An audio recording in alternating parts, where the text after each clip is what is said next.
My father held the microphone like a weapon that night.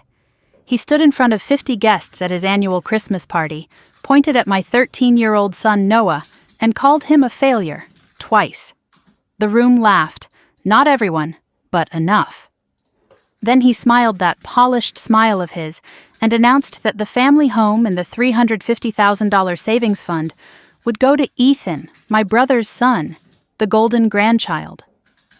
Noah sat frozen beside me, his hands gripping his knees so hard his knuckles went white. I watched my son try to disappear into his chair.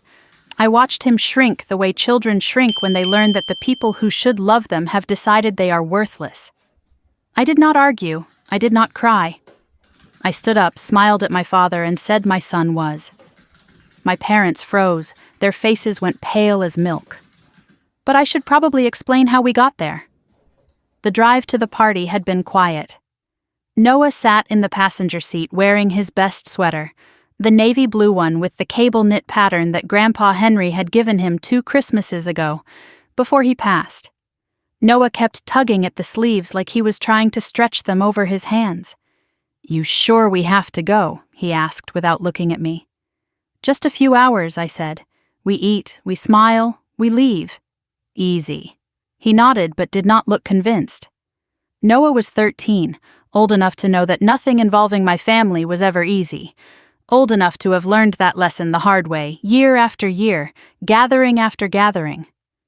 When we pulled onto my parents' street, I understood why Noah had been dreading this. The Lawson house looked like something out of a holiday catalog. Professional lights draped every surface. A catering van sat in the driveway. Someone was setting up a video camera in the living room window. 50 cars lined the street because Richard and Margaret Lawson never did anything small. "It looks like a movie set," Noah whispered. I squeezed his hand. "We will be fine." Inside, the house smelled like cinnamon and performance. Guests filled every room, relatives and neighbors and my parents' business friends, all holding drinks and laughing at jokes that were not funny. My mother spotted us immediately. She glided over, air kissed my cheek, then looked at Noah. "Oh," she said, "you came, not I am glad you are here, not Merry Christmas, just you came, like our presence was a minor inconvenience she had hoped to avoid." My father appeared next.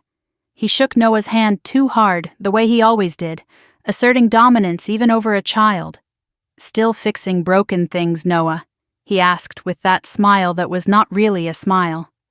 "Maybe one day you will fix something that matters." Noah forced a polite laugh. The laugh kids learn when they figure out that showing pain makes things worse. I felt my jaw tighten but said nothing. Not yet. We found seats near the back of the living room. Noah pulled out his phone, not scrolling, just holding it like a shield. A woman I did not recognize was filming everything on her phone. Not casually, deliberately. Like she was waiting for something to happen. My brother Derek arrived 20 minutes later with his wife Vanessa and their son Ethan. The room shifted. People gravitated toward them like they were celebrities making an entrance. Ethan was 14, wearing a blazer, his hair perfectly styled. My mother rushed over immediately. "There is my golden boy," she said loud enough for everyone to hear.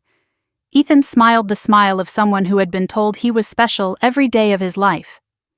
Vanessa announced his latest achievement, first place in the state science fair, and my father clapped Ethan on the shoulder. "That is a Lawson," he said, beaming. "That is what success looks like." He glanced across the room at Noah, still holding his phone in the corner, and shook his head slightly. A small gesture, a dismissal. Noah saw it. I saw him see it. He set down his phone and stared at his shoes. My Uncle Franklin caught my eye from across the room. My mother's brother, quiet, always sitting in the back at family events. He looked like he wanted to tell me something, but then my father called his name, and the moment was gone.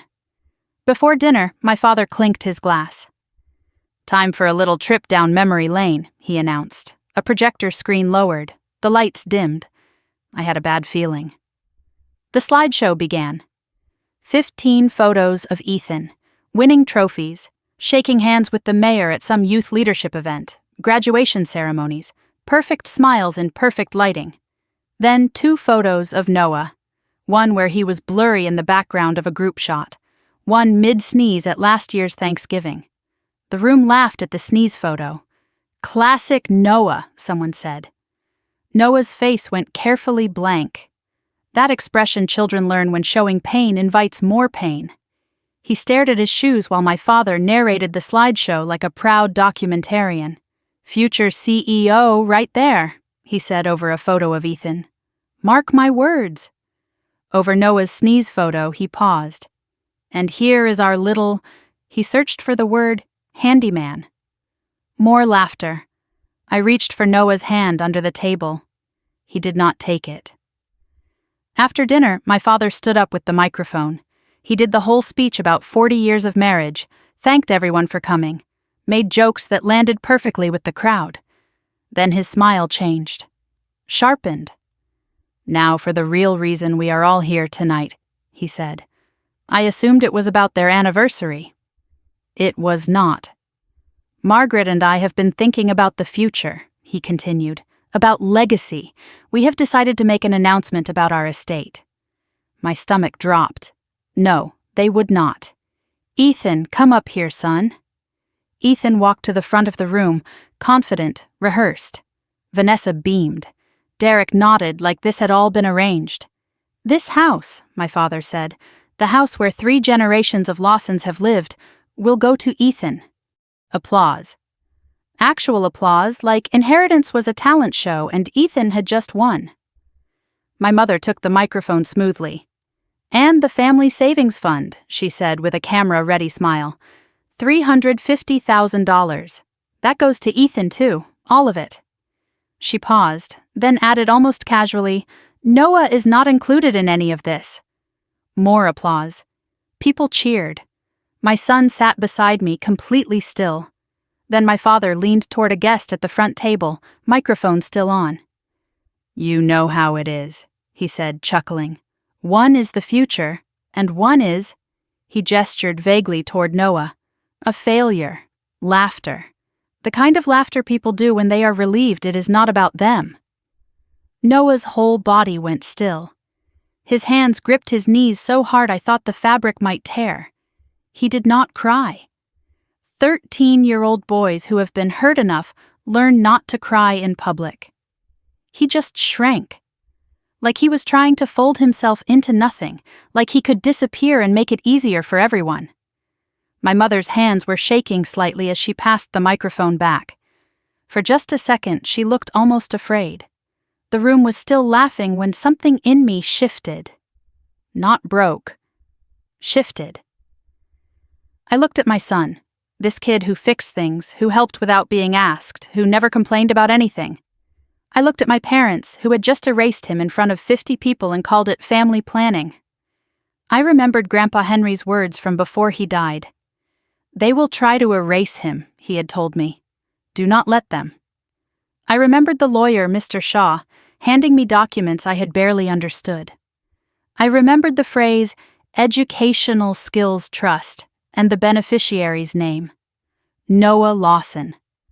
I remembered a clause I had read and tried to forget because it seemed impossible that anyone would ever be cruel enough to trigger it. My father was still basking in the applause. My son was still trying to disappear. I thought about all the times I had swallowed my words to keep the peace. I thought about what peace had cost my son. I stood up. Chairs scraped. Heads turned. My mother's smile flickered like a light bulb about to burn out. "Stephanie," my father frowned. "We are not done here." "Yes," I said. "We are." I walked to the front of the room. Every step felt like the click of a lock opening. My father tried to block me. "Sit down. You are embarrassing yourself." I smiled at him. The first real smile I had felt all night. "No, Dad. I am about to embarrass you." I took the microphone from his hand before he could react. The room went completely silent. 50 phones were recording. Good. "My son Noah is not a failure," I said. My voice was steady. I was surprised by how calm I felt. "My son is kind. My son is hardworking. My son fixes things that other people throw away." I looked at my father. "You just threw him away in front of 50 people." The silence pressed against the walls. The Christmas tree lights hummed. "But here is what you do not know, Dad." I paused. Let the moment stretch. Grandpa Henry saw exactly who you are, and he made arrangements. My mother's face went white. "My son is the legal beneficiary of Grandpa Henry's Educational Skills Trust," I said. "And what you just did, publicly excluding him, humiliating him, calling him a failure, that triggers a very specific clause." Uncle Franklin stood up in the back of the room. He did not say anything. He just stood, like he was ready for something. "My son is," I said, and I looked at Noah. He was staring at me with wide eyes, not scared, hopeful. For the first time all night, hopeful. I looked back at my parents. "My son is the person Grandpa chose. And now—" I smiled. The next words would change everything. My parents went pale. 50 people stared at me like I had just pulled a grenade from my purse. My father's mouth hung open, but no words came out. My mother gripped the edge of the table like she might collapse.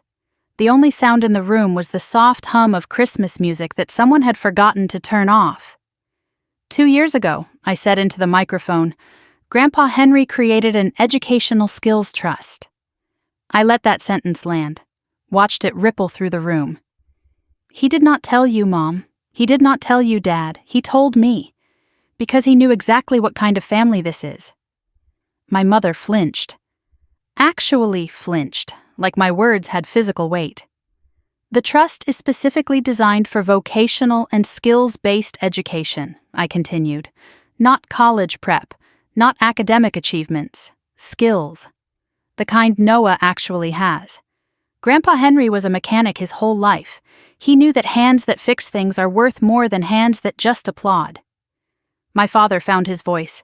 "This is ridiculous. Dad never mentioned any. He was not your dad, Richard." I cut him off. "He was Mom's dad. And he saw how you treated people who did not fit your definition of success." My mother whispered something to my father. I could not hear all of it, but I caught 3 words. "I told you." Her face was gray. "But here is the part you really need to understand," I said. Grandpa Henry was not naive.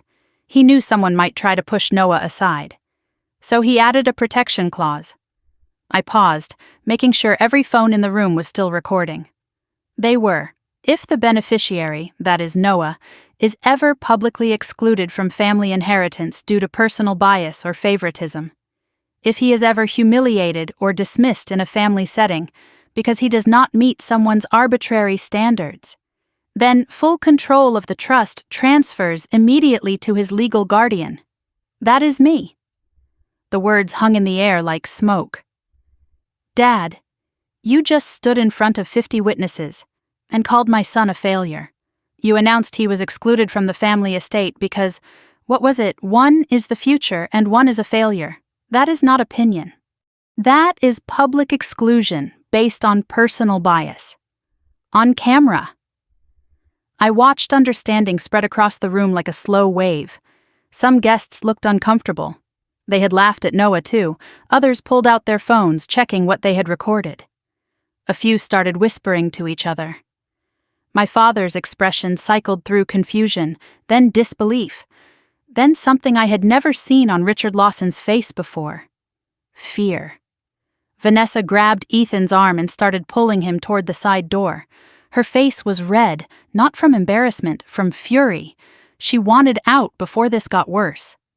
My father charged toward me, crossing the room in 3 steps. "Give me that microphone. You are making a fool of yourself." I stepped back, keeping it out of reach. "No, Dad, I am making a record." "This is insane," he sputtered. Henry was sick at the end. He did not know what he was signing. "You manipulated a dying old man. Any lawyer will tear this apart in 5 minutes." "Grandpa Henry signed this document 3 years before he died," I said calmly. "He was in perfect health. It was witnessed by his attorney and notarized by the state of Ohio. And if you want to contest it, there is an anti-contest clause too. Anyone who challenges the trust forfeits any claim to Henry's other assets." I smiled. Did you know Grandpa owned property in Florida? I did not either. Until the lawyer told me. My father's face went from red to purple. You ungrateful little. Careful, Dad. 50 phones. Remember? Murmurs spread through the room. Someone near the back said loud enough to hear, "Did he really call that kid a failure?" Another voice answered, "I have it on video." The narrative was already shifting beneath my father's feet. Derek stood frozen by the Christmas tree. My brother, the golden son, the one who had always stood with our parents. He looked at Vanessa, then at our parents, then at me. For the first time in my life, I could not read his expression. Then a voice came from the back of the room. She is telling the truth. Everyone turned. Uncle Franklin, my mother's younger brother, was standing with his hands in his pockets and his face grim. He had been quiet all night, sitting in the back like he always did at family events. He and my mother had some falling out years ago that no one ever explained. But he had stayed close to Grandpa Henry until the end. I was there when Henry signed that trust, Franklin said. He walked slowly toward the front, every eye following him. I witnessed it. So did Henry's attorney, Bernard Shaw. Henry knew exactly what he was doing. He was sharper at 82 than most people are at 40. Franklin stopped in front of my father and looked him dead in the eyes. "Richard, you have spent 20 years treating people like they are either useful or worthless. Henry watched you do it to Patricia. He watched you do it to me. He watched you do it to Stephanie. He was not going to let you do it to that boy." Franklin looked at Noah, and his voice softened. "Henry talked about you, kid. He said you had good hands and a better heart." My mother looked like she might faint. "Franklin, you knew? All this time?" "I tried to tell you, Maggie. You did not want to hear it." Something passed between them. Old pain, old silence, old betrayal. Franklin reached into his jacket and pulled out a folded piece of paper. "Henry gave me a copy. Just in case." The whispers in the room became louder. Guests were no longer hiding their conversations. "I cannot believe he said that about a child. Did you see the slideshow? Only 2 pictures of the kid. I always thought there was something off about this family." An older couple near the door quietly grabbed their coats. The wife said to my mother, "Margaret, this is not what we came for." They left without saying goodbye. 3 more couples followed within minutes. Vanessa stormed back into the room, Ethan trailing behind her. "This is a scam," she shouted. "She planned this whole thing. That old man's money was supposed to go to family, real family." I looked at her. "Noah is real family. You just forgot." Vanessa turned to Derek. "Derek, say something." My brother opened his mouth, closed it, then just shook his head. "I do not know what to say, Vanessa." Her eyes went wide with betrayal. In all the chaos, I noticed Ethan. He was not smiling anymore. He was not basking in the attention. He was looking at Noah with an expression I could not identify. Not hatred. Something closer to recognition. My mother suddenly sat down heavily, like her legs had given out. She pressed her hand to her chest. "I need to. I cannot." My father did not even look at her. He was too busy calculating his next move. Then, in the middle of all the arguing and whispering and panic, a small voice cut through everything. "Can I say something?" Everyone turned. Noah was standing up. My 13-year-old son, who had been called a failure in front of 50 people, was standing up. His hands were shaking slightly, but his voice was steady. "I did not know about any trust," he said. "I did not know Grandpa left me anything. I just knew he was the only one here who ever made me feel like I was not broken." He looked at my father, then my mother. "I am sorry I am not what you wanted. I am sorry I like fixing things instead of winning trophies. But I am not a failure. I am just different." The room was completely silent. Grandpa Henry used to say that the people who fix things are more important than the people who break them. Noah looked around the room. "I do not know who breaks things in this family, but I know who I want to be." He sat down. No one moved. For 3 full seconds, the only sound was the Christmas music still playing softly in the background. Then someone in the back started clapping. Slowly. Just one person, then another, not everyone. But enough. I set the microphone down on the nearest table. We are leaving now. I held my hand out to Noah. This time he took it. As we reached the door, my father's voice followed us. This is not over, Stephanie. I turned back one last time. No, Dad, it is just beginning. We stepped into the cold December air. The Christmas lights on the house looked different now, less festive, more like warning signs of what lay inside. Noah was quiet beside me, processing everything that had just happened. In the car, I started the engine and let it warm up. The silence between us was not uncomfortable. It was the kind of silence that happens when too much has been said, and you need time to let it settle. Mom, Noah finally spoke. Did Grandpa really do that? For me? I looked at my son. This kid who had spent years believing he was not enough. This kid who had just stood up in front of 50 people and spoken his truth. Yeah, baby. He really did. Noah nodded slowly. Then he said, almost to himself, he believed in me. He always did. We sat there for another minute, watching the lights from my parents' house twinkle in the darkness. Inside, I knew chaos was still unfolding. Accusations, arguments, blame being thrown in every direction. But out here, in the quiet of the car, we were safe. My phone buzzed. Then again. I glanced at the screen. Texts from numbers I did not recognize. One from my mother. How could you do this to us? One from Derek. We need to talk. And one from a number I did recognize. Mr. Bernard Shaw, Grandpa Henry's attorney. Stephanie. They are going to fight this. Call me tomorrow. There is something else you need to know. I stared at that last message as the Christmas lights faded in my rearview mirror. Something else. Of course there was. With this family, there was always something else. Mom, Noah asked, are you okay? I put down my phone and pulled out of the parking spot. I am okay. We are okay. What happens now? Now we go home. Tomorrow I call the lawyer. And then we figure out what Grandpa Henry really left us. Not just the money, Noah said quietly. Right? I glanced at him. He was looking out the window at the dark streets passing by. No, I said, not just the money. He left us a way to fight back, Noah said. He knew they would do this, and he prepared for it. I did not answer right away because he was right. Henry had seen this coming years ago. He had built something specifically designed to protect Noah from the people who should have loved him. He had known exactly what kind of family we were dealing with. The only question now was what else Henry had known, what else he had prepared, and whether it would be enough to win the war that was just beginning. We pulled into our driveway 20 minutes later. The house was dark and quiet. Normal, safe. Inside, I made us both hot chocolate, our tradition after hard days. We sat at the kitchen table without talking, just existing in the same space, recovering from what we had been through. Finally, Noah looked up. Mom? Thank you. For what? For standing up, for saying I was not a failure, in front of everyone.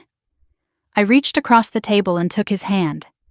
You are not a failure. You never were, and I will spend the rest of my life making sure you know that. He squeezed my hand back. I know. I think I finally know. After Noah went to bed, I sat alone in the kitchen with my phone. Mr. Shaw's message glowed on the screen. There is something else you need to know. I typed back 2 words. I am ready. His response came quickly. Tomorrow, 9 a.m. My office. Bring the documents Henry gave you. And Stephanie, do not answer calls from your parents tonight. Whatever they say, it is not true. I stared at that last sentence. Whatever they say, it is not true. What else had Henry discovered? What else had he documented? And what had my parents been hiding that required a warning like that? I turned off my phone, finished my cold hot chocolate, and went to check on Noah. He was already asleep, still in his good sweater, the one Henry had given him. His face was peaceful in a way I had not seen in months. "Sleep well, baby," I whispered from his doorway. "Tomorrow we keep fighting." Then I went to my own room and did not sleep at all. I just lay there in the darkness, thinking about my father's face when I took that microphone, thinking about my mother's shaking hands, thinking about the clause Henry had written, knowing exactly what his own family was capable of, and thinking about Mr. Shaw's words. "There is something else you need to know. Whatever it was, I would find out tomorrow, and whatever it took, I would protect my son." Henry had given me the tools. Now it was up to me to use them. The house was dark when we pulled into the driveway that night. Noah had not spoken since we left my parents' street. The silence was not uncomfortable. It was the kind of silence that happens when too much has been said, and you need time to let it settle. Inside, I turned on the kitchen light and started making hot chocolate. Our tradition after hard days. Noah sat at the table, still wearing his good sweater, tracing patterns on the wood with his finger the way he did when he was processing something big. "Mom," he said without looking up, "can you tell me about Grandpa Henry? What do you want to know? Not the stuff everyone says. The real stuff. Why he picked me. Why he saw something nobody else does." I set down the mugs and sat across from him. The clock on the wall ticked quietly. Outside, a car passed by, headlights sweeping across the window. "Okay," I said. "Let me tell you about the man who saved your future before you even knew it needed saving." I took a breath and went back to the beginning. Henry Mitchell spent 43 years as a mechanic in Columbus. He started at 16, apprenticing at a shop his uncle owned on the east side of town. By 30, he had his own garage. By 50, he had 3 locations. He was not rich in the way my father measured wealth, but he was comfortable. More importantly, he was respected by people who actually knew him. Grandpa Henry had a philosophy. He used to say a man who can fix things will never go hungry. He believed in work you could touch, results you could see. He had no patience for people who measured worth in degrees and titles. Paper credentials, he called them. Show me what your hands can do. What most people did not know was that Henry was the failure in his own family. His 2 brothers became a doctor and a lawyer. His parents never stopped reminding him that he could have been more. At family gatherings, he was the one they talked around, not to. He carried that wound his whole life, quiet, hidden, but never healed. "That is why he understood you," I told Noah, "because he lived it." Noah looked up. He was the failure too? To them, not to himself. He built a life they said he could not have. He just never forgot how it felt to be dismissed. On the counter behind Noah, I could see the old toolbox Henry had left him. The one Noah had never opened because it hurt too much. Tonight, something told me it was time. "The first time Henry met you, something changed in his face," I continued. "You were 4. It was a family picnic at Alum Creek. You had found a broken flashlight and were taking it apart on a blanket while everyone else played horseshoes." Noah smiled slightly. "I remember that. Sort of. Everyone else ignored you or told you to stop making a mess. But Henry walked over, sat down next to you, and said, 'Show me what you are doing.' That was the beginning. He saw something in you that day, something he recognized. After that, every other Saturday I would drop Noah at Henry's house. They would disappear into the garage for hours. I would come back to find them both covered in grease, grinning like conspirators who had just pulled off a heist. Those were the only days Noah seemed truly happy. The big project came when Noah was 10. Henry gave him the ultimate challenge. An old Zenith radio from the 1950s. Completely dead. "Your great-grandmother listened to this during the war," Henry told him. "Think you can bring it back?" I remember Noah's eyes that day. They lit up in a way I never saw at school or family events. This was his language. This was his world. It took them 4 months. Henry did not just show Noah how to fix it, he made Noah figure it out. "I will teach you how to think," Henry said. "The rest you will teach yourself. They tracked down vintage parts from specialty shops and online auctions. They learned about vacuum tubes and capacitors and circuits. Noah's notebook from that project was 60 pages long, filled with diagrams and notes and questions. The day the radio crackled to life, Noah cried. Not sad tears. The kind of tears that come when you realize you are capable of something you did not know you could do. Henry put his hand on Noah's shoulder and said 5 words I will never forget. See? You are not broken. You just work different. Noah used that phrase like armor for years. Every time someone made him feel less than, he would whisper it to himself. You are not broken. You just work different. The Zenith radio still sat in Noah's room. He had not turned it on since Henry's funeral. I wondered if he would ever be ready. That boy has a gift, Stephanie, Henry told me once. Do not let them beat it out of him. Who? I asked. He just looked at me. We both knew who. I found out later that Henry kept a journal. He wrote about Noah more than anyone else in the family, more than his own daughter, pages and pages about this boy who reminded him of himself. 3 years before the Christmas party, Henry called me one afternoon. It was unusual. He usually just showed up. Come over, he said, alone. There is something we need to discuss. His voice had an edge I had never heard before. I drove to his house not knowing what to expect. He sat me down at his kitchen table with coffee he had made too strong, the way he always did. I have been watching this family for 40 years, he said. I watched them do it to me. I watched them do it to Franklin. I watched them do it to Patricia. Now I am watching them do it to Noah. What do you mean? I asked. He explained what he called the Lawson sorting system. Richard needed someone to be the failure so he could feel like the success. It was never about achievement, it was about hierarchy. They pick the golden child and they pick the scapegoat, Henry said. And once you are sorted, you do not get resorted. My hands were cold around the coffee cup. I knew he was right. I had lived it. They are going to try to erase Noah from this family's future, Henry continued. Not kill him, nothing dramatic, just make him invisible. They will leave everything to Ethan and call it sensible. And Noah will spend his whole life wondering why he was not good enough. What can I do? I asked. Henry leaned forward. I am going to do something about it. I am meeting with a lawyer next week. A good one. Old friend of mine. I am setting up something they cannot touch. He slid a business card across the table. Bernard Shaw, attorney at law. But Stephanie, Henry said, his eyes intense, you have to promise me. When the time comes, do not back down. These people respect power, nothing else. So you are going to have to show them some. I still had that card in my wallet 3 years later. Slightly worn, but still readable. Over the next 6 months, Henry worked with Mr. Shaw. He created the Educational Skills Trust, specifically designed for vocational and trades education. The trust would cover apprenticeships, technical schools, certification programs, equipment. Not a dollar could be used for traditional 4-year college unless Noah specifically chose that path.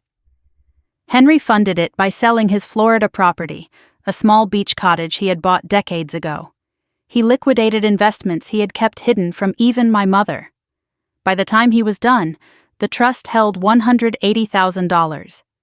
More than enough to give that boy a real start, Henry told me. But Henry was not naive. He knew the family would try to intervene, so he added the protection clause I had quoted at the Christmas party. Public exclusion based on bias would trigger full guardian control. Any contest would result in forfeiture of other benefits. They will try to convince Noah he does not deserve it, Henry said. This makes sure they cannot take it even if they convince him. Uncle Franklin witnessed the signing. So did Mr. Shaw's paralegal and a notary. Henry had everything documented, filmed, and stored in 3 separate locations. I know how Richard operates, Henry said. He will claim I was senile. This proves I was not. His final instructions were clear. Do not tell Margaret. She will tell Richard. Do not tell Noah yet. He is too young to carry this. And Stephanie, when they cross the line, and they will, do not hesitate. You will know the moment when it comes. He mentioned another document that day, Something separate from the trust. Insurance, he called it. I did not know what he meant then. I was starting to wonder if tonight was the night to find out.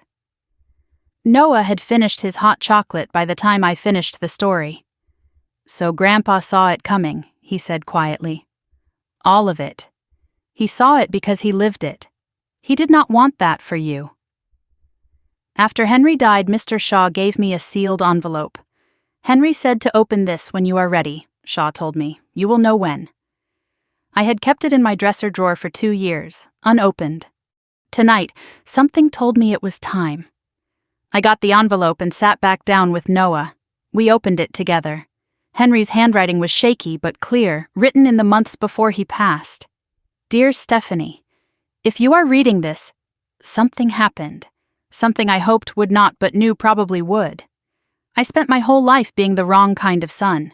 Too simple, too rough. Not impressive enough for the family name. I see the same thing starting with Noah. The same looks.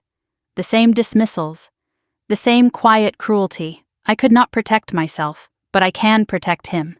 Use the trust. Use whatever you have to. Do not let them make him small. And tell Noah this.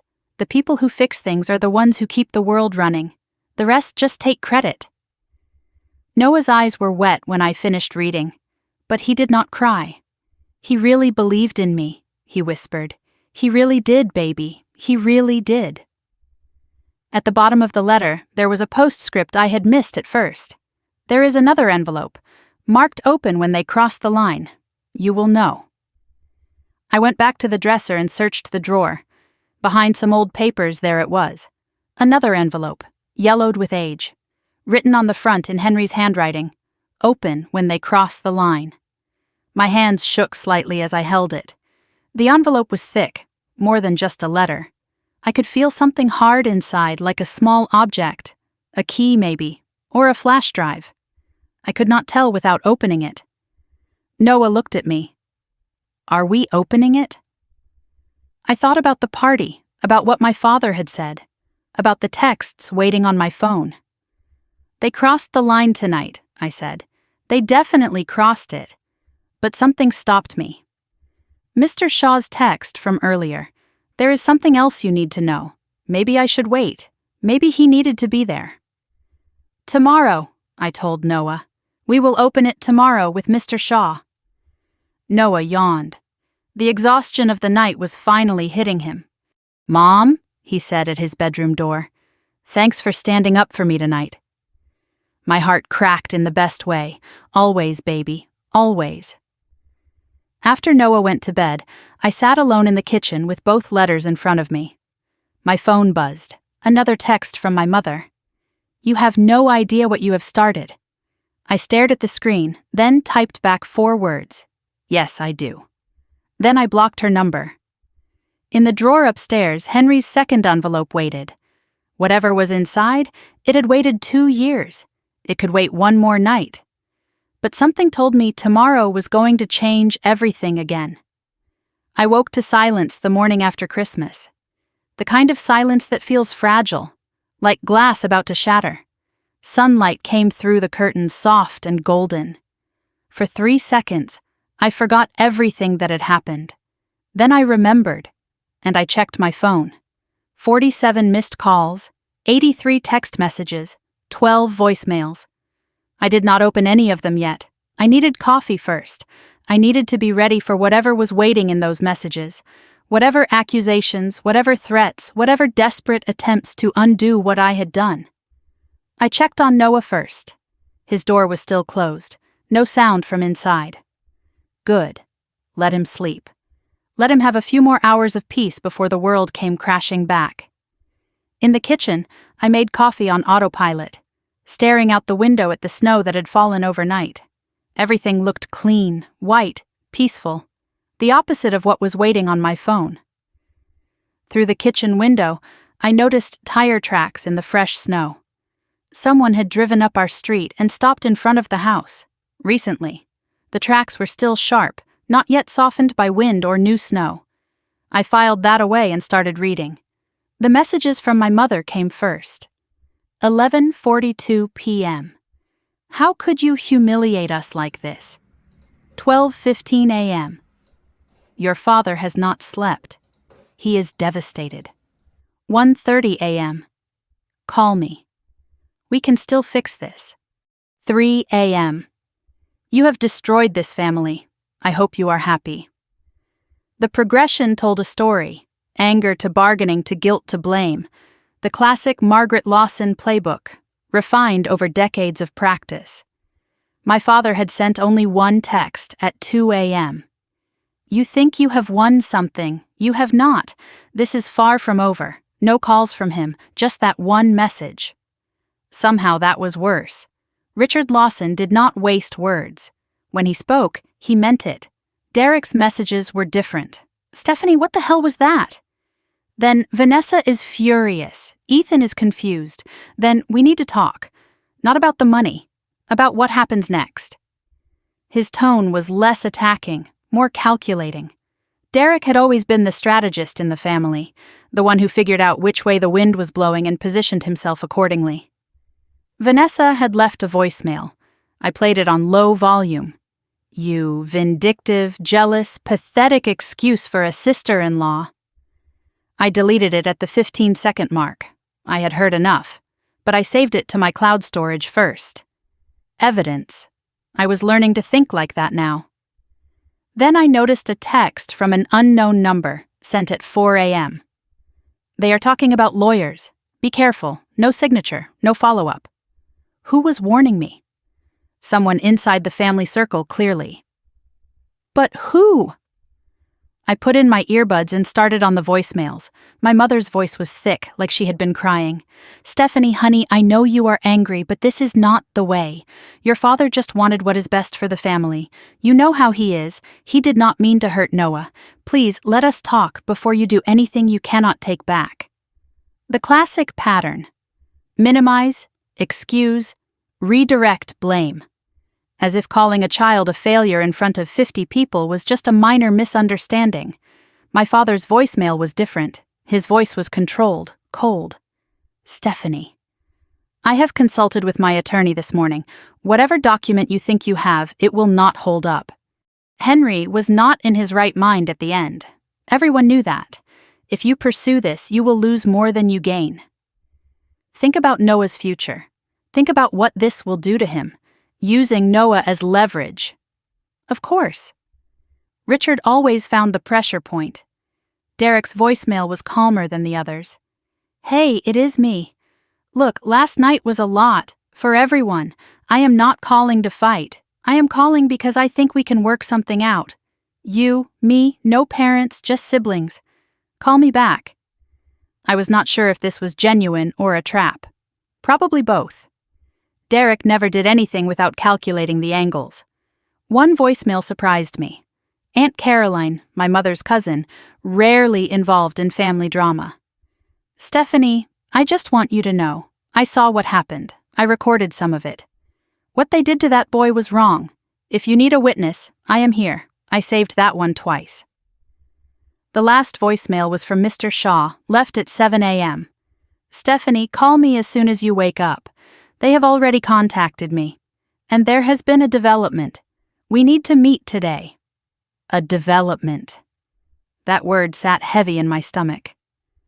I heard Noah's door open around 10. He shuffled into the kitchen, still in his pajamas, his eyes going straight to my phone on the table. How bad is it? He asked. I did not lie. Pretty bad. He poured himself cereal and sat across from me. The Christmas tree lights blinked in the living room, cheerfully oblivious to the war being waged around them. Are they going to try to take the trust away? Noah asked. They might try. They will not succeed. How do you know? Because Grandpa Henry knew exactly who he was dealing with. He prepared for this. Noah pushed his cereal around the bowl without eating it. The spoon clinked against the ceramic in the quiet kitchen. Mom, why do they hate me? The question hit me like a physical blow. They do not hate you, Noah. They just do not understand you. What is the difference? I did not have a good answer for that. Sometimes there was no difference at all.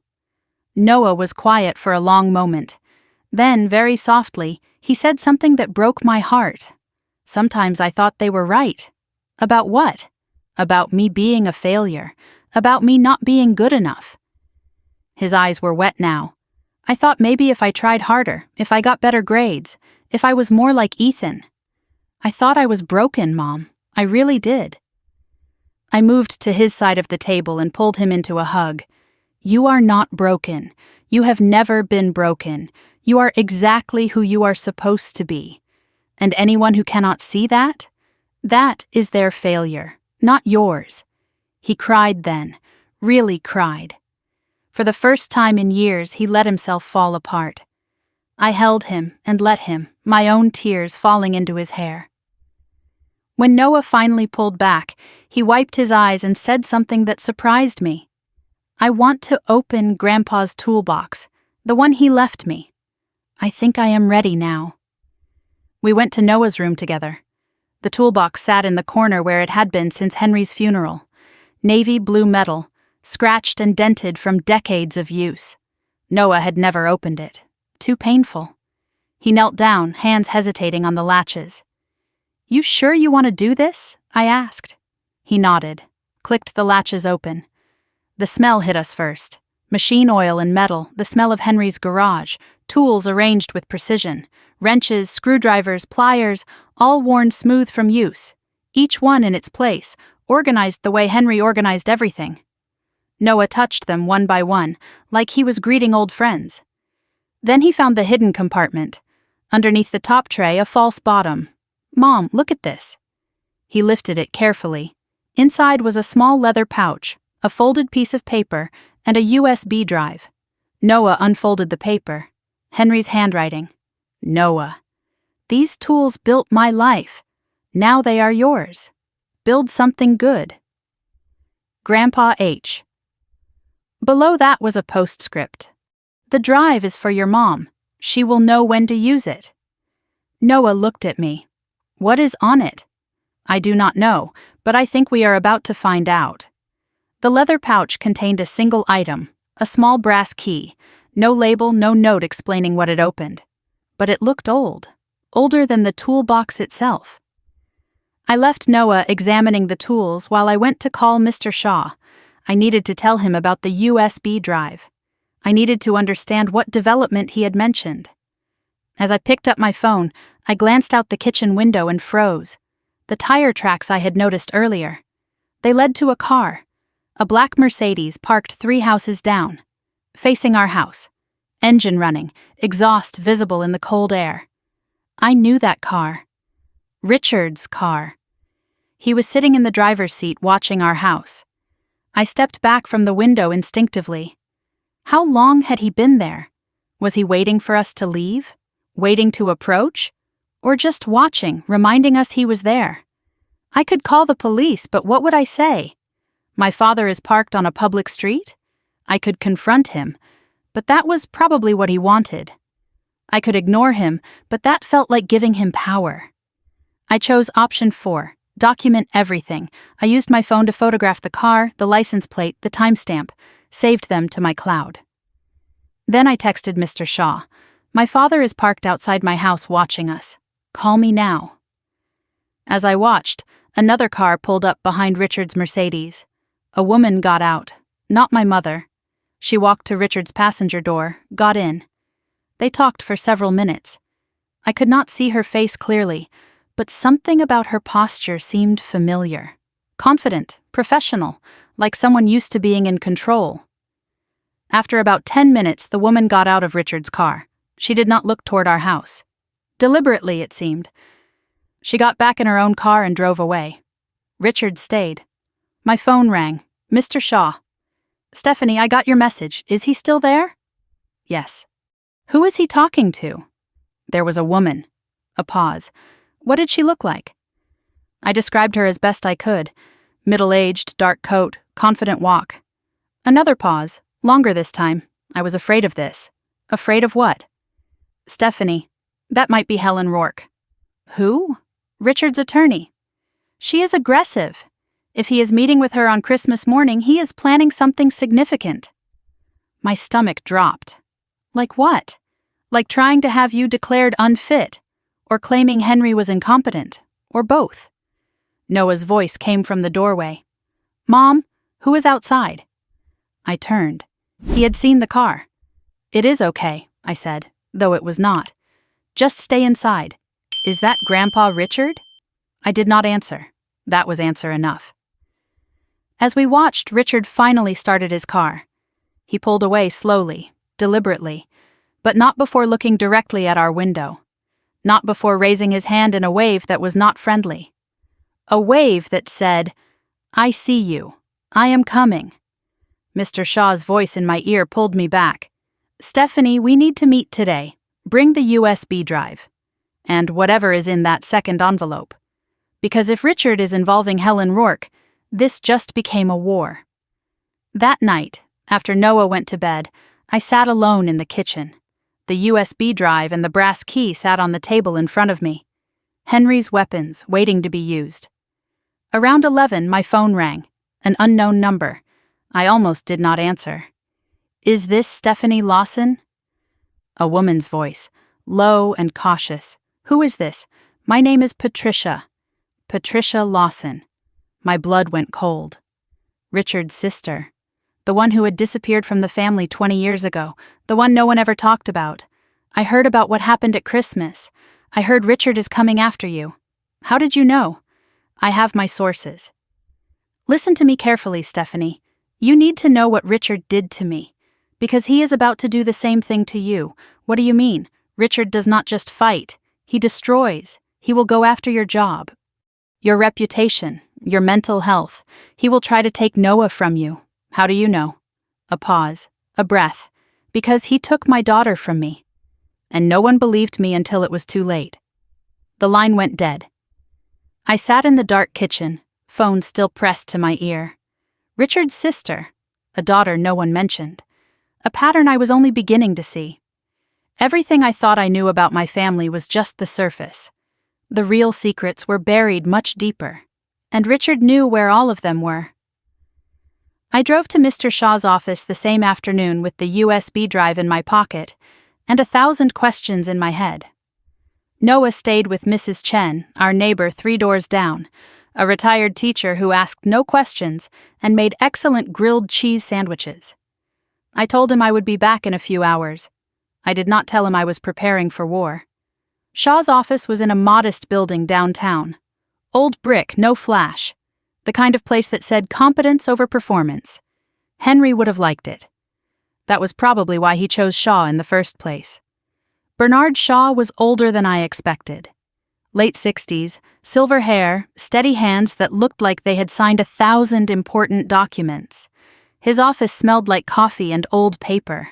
Photos lined the walls, and one of them stopped me cold.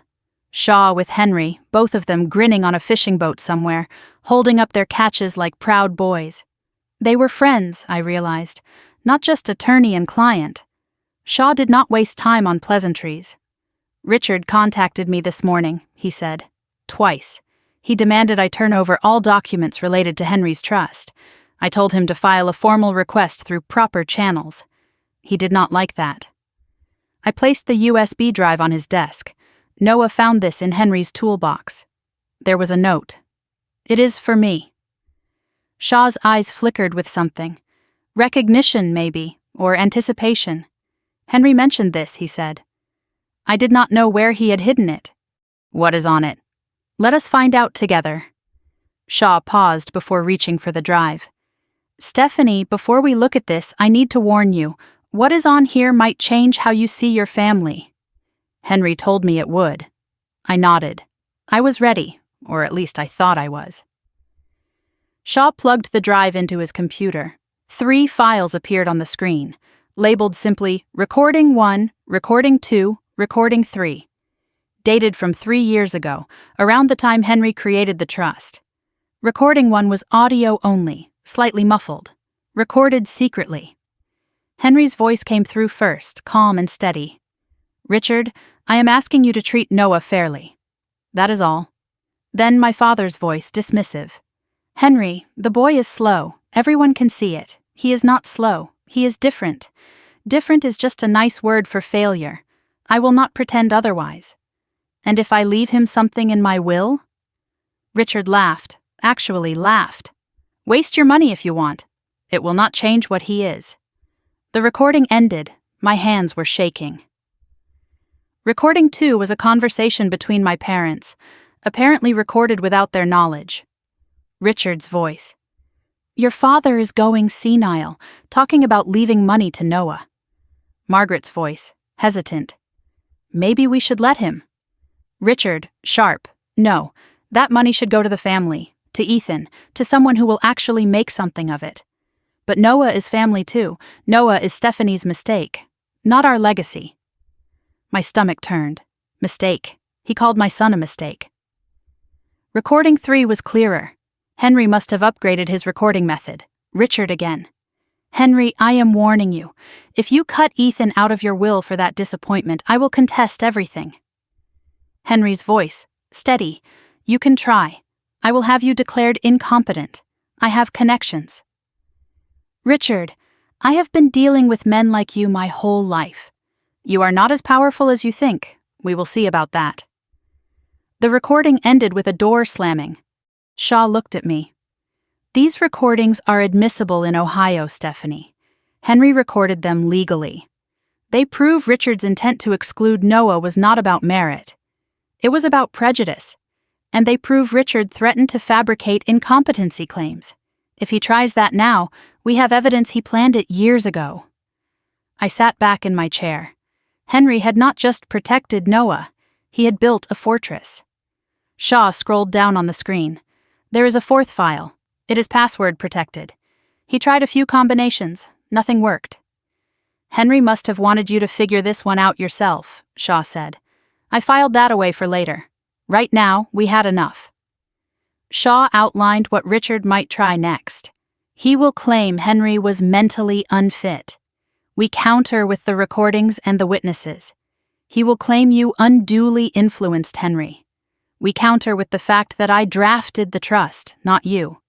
He will try to drag this out, make it expensive, hope you give up.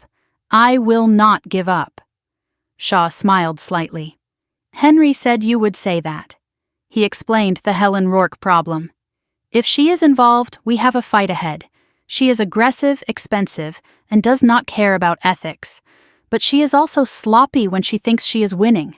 She will overreach. When she does, we will be ready. He handed me a small recording device. Document everything, every call, every text, every visit. Do not meet with Richard alone. If he shows up, record the conversation. Ohio is a one-party consent state. You can record without telling him. I told Shaw about the second envelope Henry had left, the one marked open when they crossed the line. Shaw nodded slowly. I know about that one. But I do not know what is inside. Henry was specific. Only you could open it. Only when the time was right. Is now the right time? After what they did at Christmas? I would say so. But that is your call. Shaw walked me to the door. Stephanie, one more thing. Henry talked about you often. He was proud of you. He said you were the only one in that family who still had a soul. I did not know what to say to that. I just nodded and left. As I reached my car, my phone buzzed. A text from Mrs. Chen. Your parents just pulled into your driveway. Noah is safe with me. What do you want me to do? My heart stopped. Do not let her take him anywhere. I am on my way. She is being very insistent. Mrs. Chen, do not let Noah leave with her. I will be there in 30 minutes. I drove faster than I should have. My mind was spinning. What did they want? What would they try? I had Shaw's recording device in my pocket. Good.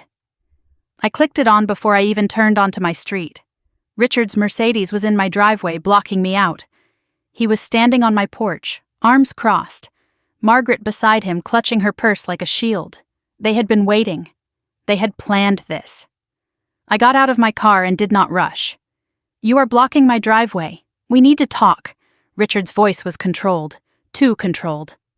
So talk, inside. This is a family matter. It became a public matter when you announced it to 50 people, Dad. He flinched. Good. I unlocked the door and let them follow me in. Better to have this on my territory. Better to have it recorded. We stood in the living room. No one sat down. Stephanie, I am going to be direct, Richard said. That would be a first. His jaw tightened. Whatever document you think Henry left, it will not hold up in court. My lawyer disagrees. Your lawyer is a small-town nobody. I have hired Helen Rourke. I know, I saw you meeting with her this morning. While you were parked outside my house, that caught him off guard.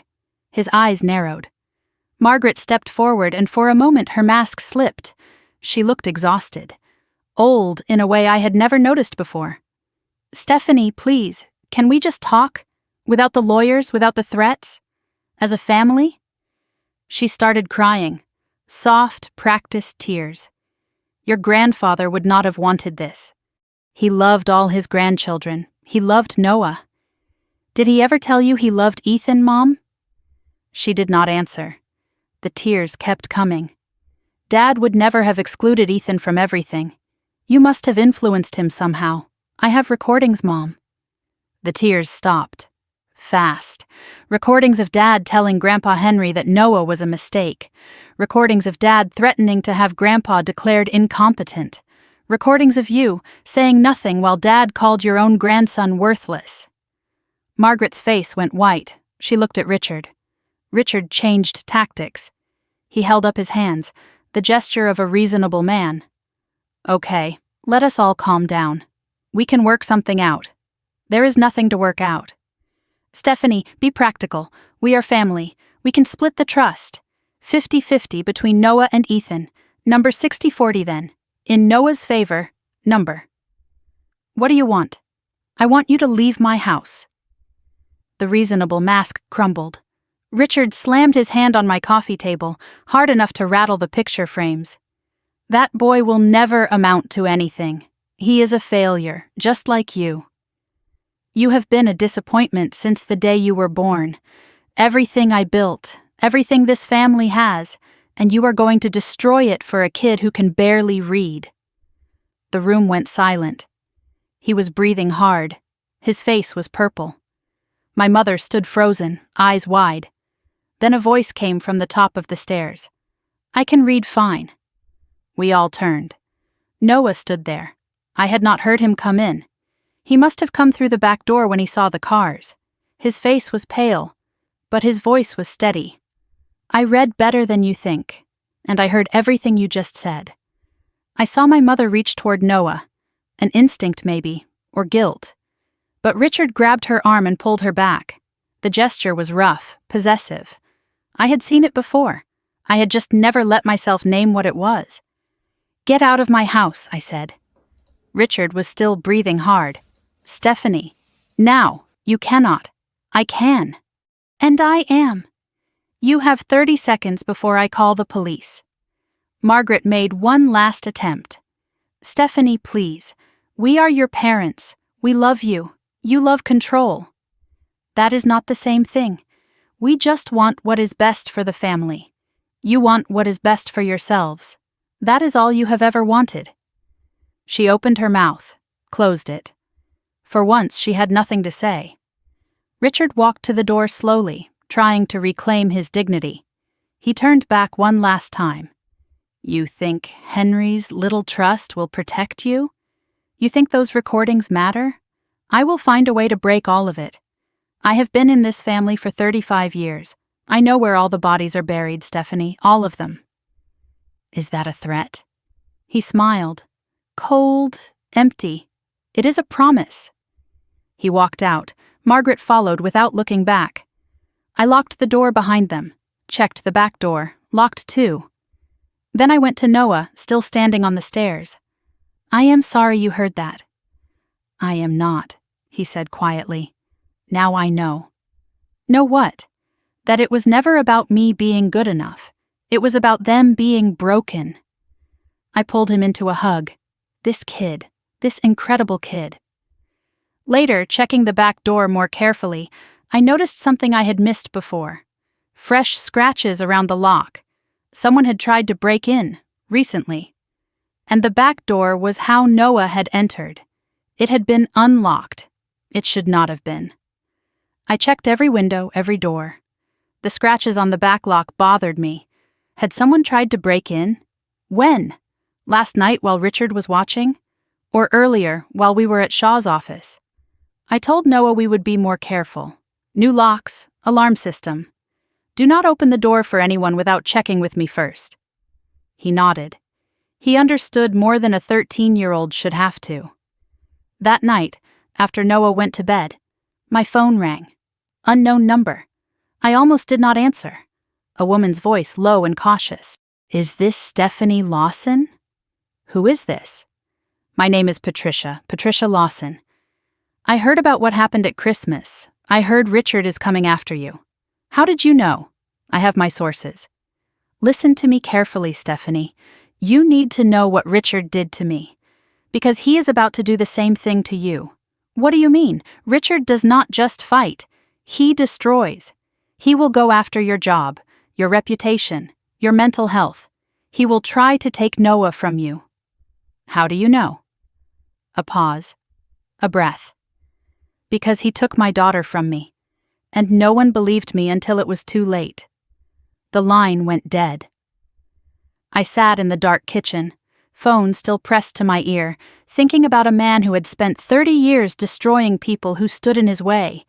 He had made Sandra disappear. He had taken Patricia's daughter. He had silenced anyone who threatened his image. Now it was my turn. But Richard had made one mistake. He thought I was like the others, alone, unsupported, easy to break.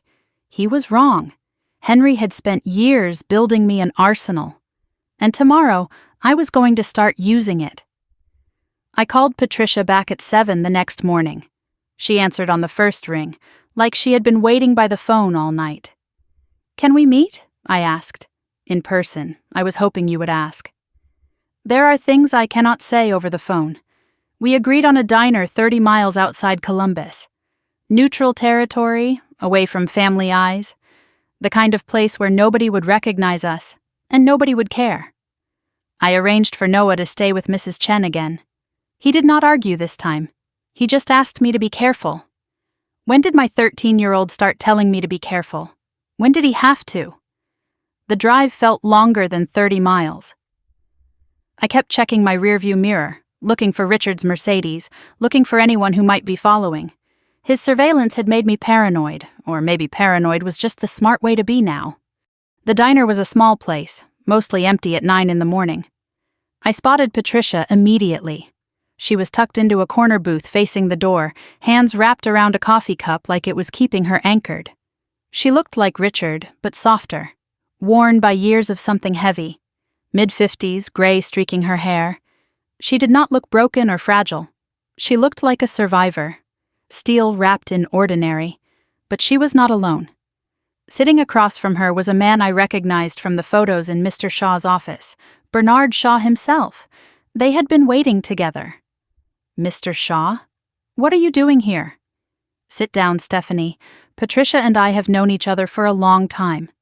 Henry introduced us, Patricia said quietly. 22 years ago, when I needed help. I sat down. My world kept expanding into dark corners I never knew existed. Patricia started from the beginning. She was the youngest Lawson sibling, 5 years younger than Richard. She had married young, to a man named Thomas, a construction worker. Richard disapproved. Thomas was not good enough for the Lawson name. Richard spent 3 years trying to destroy my marriage, Patricia said. He finally succeeded. How? He started with whispers, telling family Thomas was unreliable, lazy, not worthy. Then he moved to finances, convinced our father to cut me out of family business opportunities. When that did not break us, he got creative. Patricia's voice dropped. He hired a private investigator, manufactured evidence that Thomas was having an affair. Was he? No. But by the time we proved the photos were staged, my marriage was already over. Thomas could not handle the suspicion, the shame. He left. I sat there absorbing this. My father had destroyed his own sister's marriage with fabricated evidence, and no one had stopped him. We had a daughter, Patricia continued. Emily. She was 7 when Thomas left. Richard convinced my parents that I was unstable. That Emily would be better off with him and Margaret during my difficult time. It was supposed to be temporary. A few months while I got back on my feet. What happened? It became permanent. They used my depression Richard caused, as evidence I was unfit. By the time I could fight back, Emily did not want to know me anymore. Richard had made sure of that. Shaw reached into his briefcase and pulled out a file. This is why Henry asked me to bring Patricia into this, he said. She is not just a witness to Richard's character. She is evidence of a pattern that is legally relevant. Patricia leaned forward. This is what he does, Stephanie. He finds your weakness and he exploits it. He isolated me. He will try to isolate you. And if he cannot get to you, he will go through Noah. The coffee in my stomach turned to acid. Shaw took over the conversation. Stephanie, there is more to Henry's trust than you know. What do you mean? You showed me the documents. I showed you the primary trust. There is also a secondary provision. He opened the file. Pages and pages of legal language. You know about the $180,000 in the Educational Skills Trust. But Henry also owned property. The Florida cottage I mentioned. That property is now worth approximately $270,000.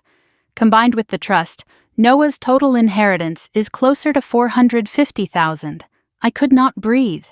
$450,000. Henry did not want Richard to know the full amount, Shaw explained.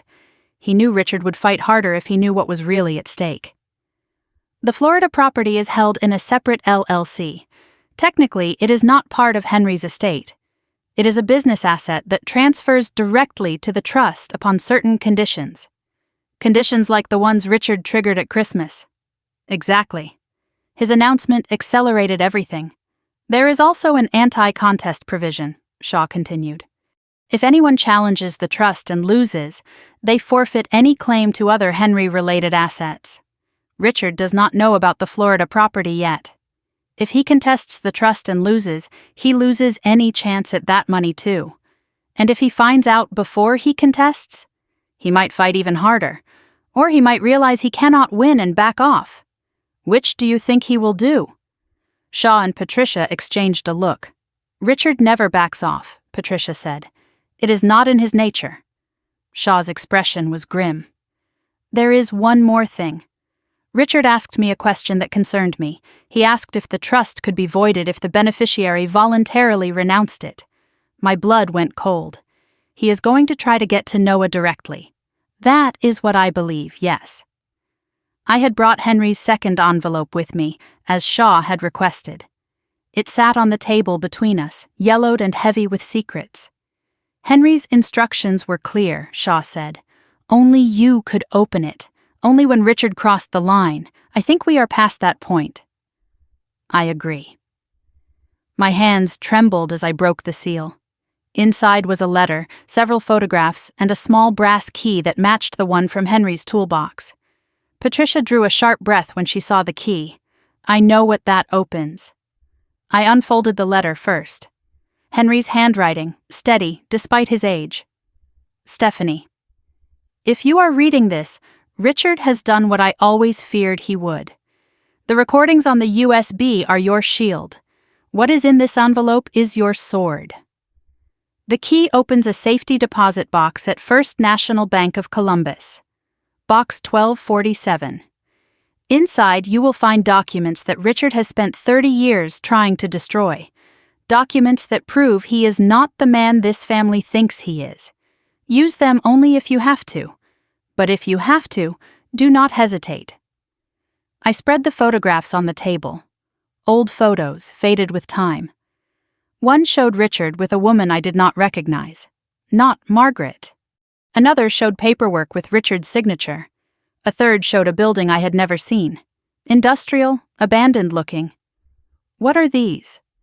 Patricia picked up the photo of the woman. Her face went pale. That is Sandra, Richard's first wife. Richard was married before Mom? For 3 years. No one talks about it. That is the point. What happened to her? Patricia set the photo down carefully. Officially? She left him, disappeared. And unofficially? Patricia looked at Shaw. Shaw looked at me. That is what is in the safety deposit box, Stephanie. The truth about what really happened. The third photograph, the industrial building, had writing on the back. An address. And below it, in Henry's handwriting, this is where he buried the evidence. The real evidence. My phone buzzed. Mrs. Chen. Stephanie, I am sorry to bother you, but there is a woman here. She says she is Noah's grandmother. She wants to take him to lunch. My heart stopped. Do not let her take him anywhere. I am on my way. She is being very insistent. Mrs. Chen, do not let Noah leave with her. I will be there in 30 minutes. I stood up so fast my chair fell over. Margaret is at my neighbor's house. She is trying to take Noah. Patricia grabbed my arm. This is what I warned you about.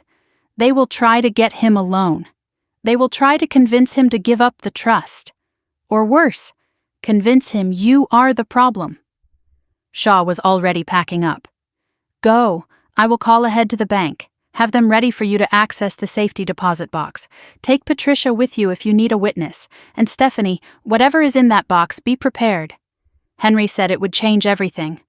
That is not always a good thing. In the parking lot, Patricia caught up with me. Let me come with you. I know how Margaret operates. You would do that? Richard took my daughter. I will not let him take your son. We got in my car together. 2 women Richard had tried to destroy, racing to protect the next generation. As I pulled onto the highway, Patricia's phone buzzed. She looked at it and went pale. It is Derek. He is texting me. I glanced over. The message read, I know you are talking to Stephanie. Dad knows too. You are making a mistake. How did they know? I broke every speed limit getting home. Mrs. Chen's house was 3 doors down from mine.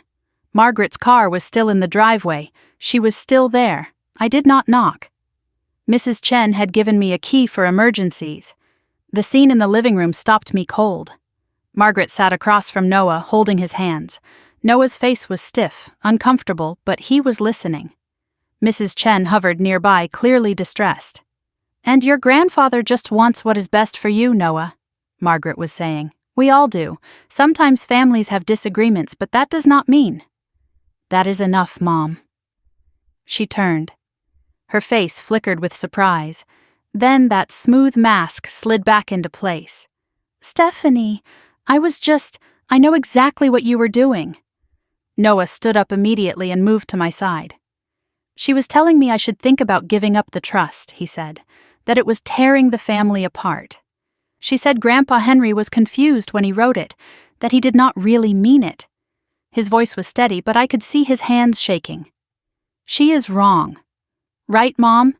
She is wrong, baby. About all of it. Margaret made one last attempt. Stephanie, please, I am not the enemy here. Then stop acting like one. I am trying to save this family. No, Mom. You are trying to save Dad's pride. That is not the same thing. Patricia stepped through the door behind me. Margaret saw her and went white as a sheet. Patricia, what are you? Hello, Margaret. It has been 20 years. We should talk. Margaret backed toward the door, suddenly looking less like a manipulator and more like a trapped animal.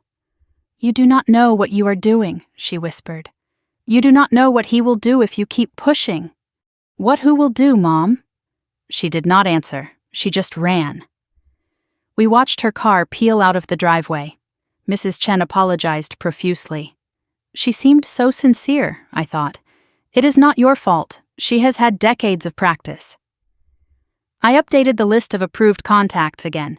Noah would come to my workplace from now on. No one else. Patricia stayed for dinner. Noah studied her cautiously. Why have I not met you before? Because your grandfather Richard made sure of it. But that is a long story. I am getting used to long stories about this family. Patricia almost smiled. You are like your mother. That is good. Margaret's words kept echoing in my head. You do not know what he will do. What did that mean? What was Richard capable of? I thought about Sandra, the first wife who disappeared. I thought about the safety deposit box, waiting with its secrets. I thought about the address on the back of that photograph. Later, after Patricia left and it was just the two of us, Noah asked a question. "Mom, what is in the safety deposit box?" "I do not know yet. I am going tomorrow to find out. Is it bad?" I looked at my son, this kid who had been through so much already. I think it might be, but sometimes you need bad to fight worse. That night, around midnight, my phone buzzed. A text from an unknown number. "Mrs. Lawson, my name is Sandra Keeling. I believe you have been looking for information about your father. We should meet. I have answers you need. And warnings you need more." I stared at the screen. Sandra. Richard's first wife, the one who disappeared 20 years ago. She was not dead. She was alive. And she was reaching out. I typed back 2 words. "When? Where?" Her response came quickly. "Tomorrow, 6 a.m. I will send you the address. And Stephanie? Bring everything you have on Richard, because what I am going to tell you, you will need proof that it is not just me being paranoid. What are you going to tell me?" A long pause. Then, what really happened the night I disappeared? I sat in the dark kitchen, phone glowing in my hand, thinking about all the ghosts Richard had created over the years, and wondering how many more were about to come back to haunt him. 2 weeks had passed since Christmas. Sandra and I had exchanged messages but had not met yet. She was cautious, wanted to make sure she was not being tracked.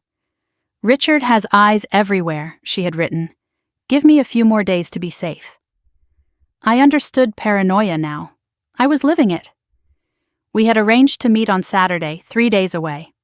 I had not opened the safety deposit box yet either. Shaw advised waiting until we had Sandra's testimony to corroborate whatever was inside. "Build the full picture before you show your hand," he said. The brass key sat in my jewelry box, waiting. Winter break was over. Real life resumed. Noah stood at the door that morning, backpack on, looking smaller than usual. "You okay?" I asked. "Yeah, just wondering what people know."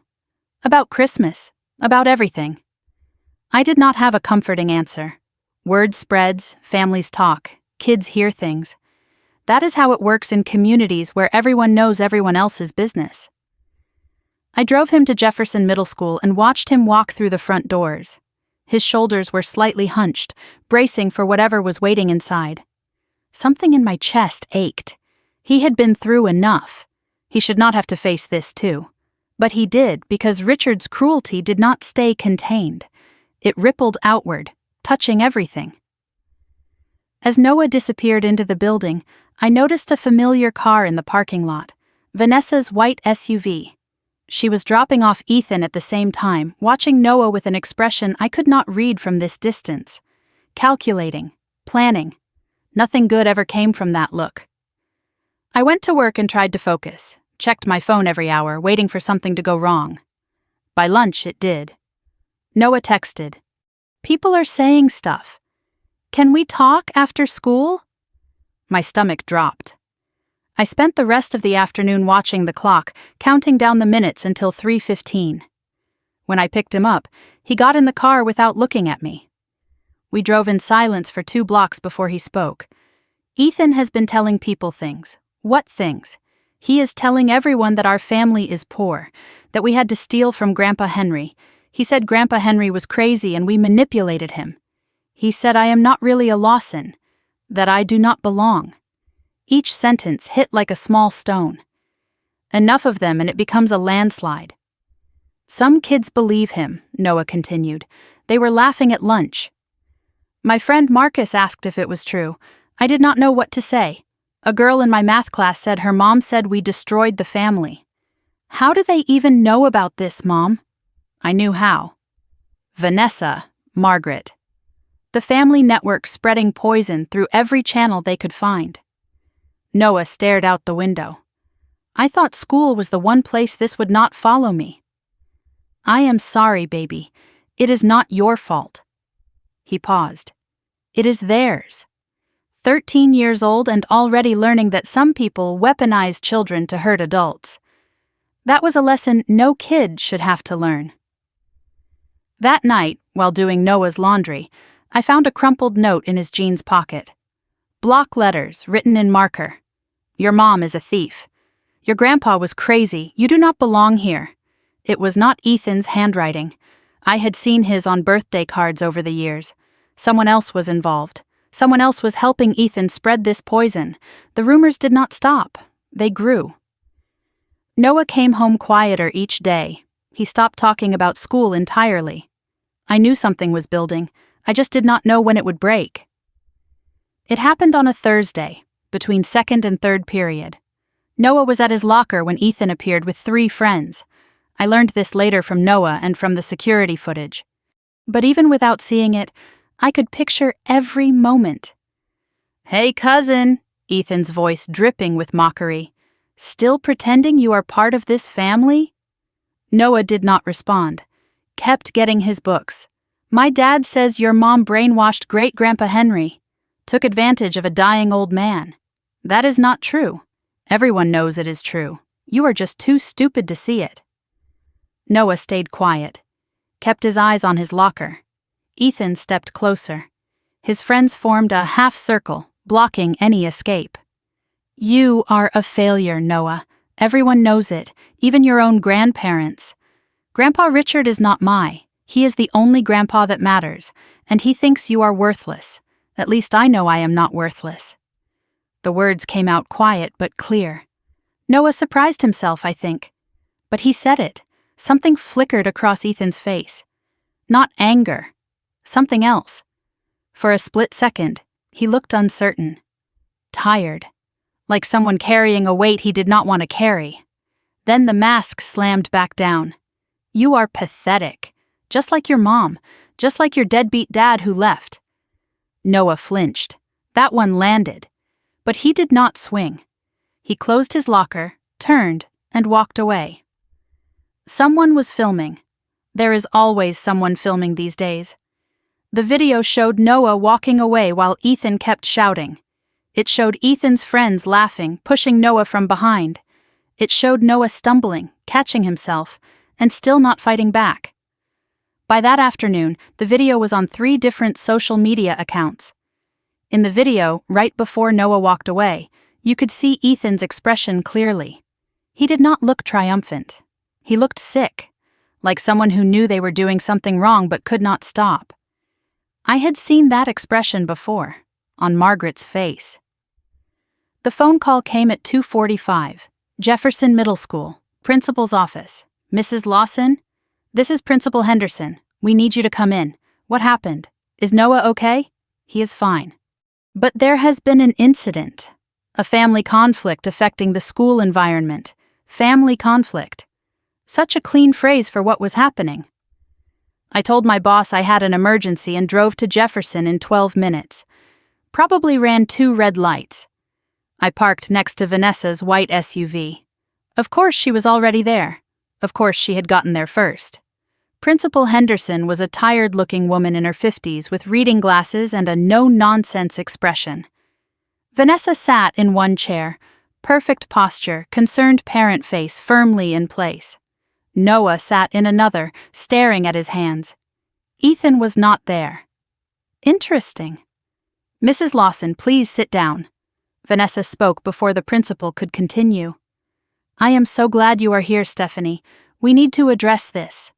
Her voice was honey and venom mixed together. "My son came home in tears. He said Noah threatened him." Noah's head snapped up. "I did not. Ethan is devastated by what is happening in our family. And now he is being targeted at school." The lies came out smooth as silk. She had rehearsed this. Principal Henderson looked uncomfortable. "We have received complaints from both families. Several parents have called about the situation affecting their children. I have a responsibility to maintain a safe learning environment. Mrs. Lawson, I have to ask, is there anything you can tell me about what is happening at home?" Vanessa smiled. A tiny, triumphant smile. She thought she was winning. Before I could respond, the principal's phone buzzed. She glanced at it and frowned. "Excuse me, I need to check something." She left the room. Vanessa and I sat in silence, Noah between us like territory being fought over. "I know what you are doing," I said quietly. "I am protecting my son. Something you should understand. You are using your son. There is a difference." Her smile did not waver. "I do not know what you mean." Principal Henderson returned, looking troubled. "I have just been informed that there is video footage of the incident. Several students posted it online. Our IT department has pulled copies." Vanessa's smile flickered. "Just slightly." "May I see it?" I asked. "I think that would be appropriate for all parties." Henderson turned her monitor so we could all see. The hallway. Noah at his locker. Ethan approaching with friends. The audio was muffled but audible. We heard every insult Ethan threw, every word about being a failure, worthless, not belonging. We heard the comment about Noah's father. We saw Noah walk away without retaliating. We saw Ethan's friends push him.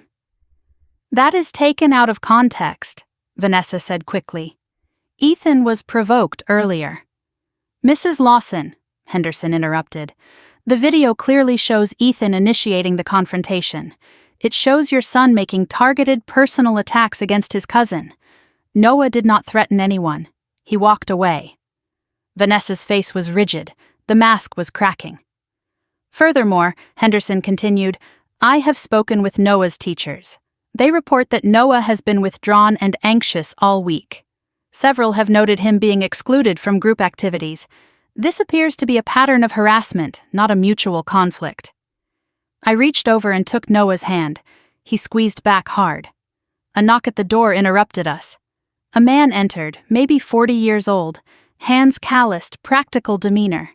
"Mr. Rodriguez, Noah's shop class teacher." "Excuse me, Principal Henderson.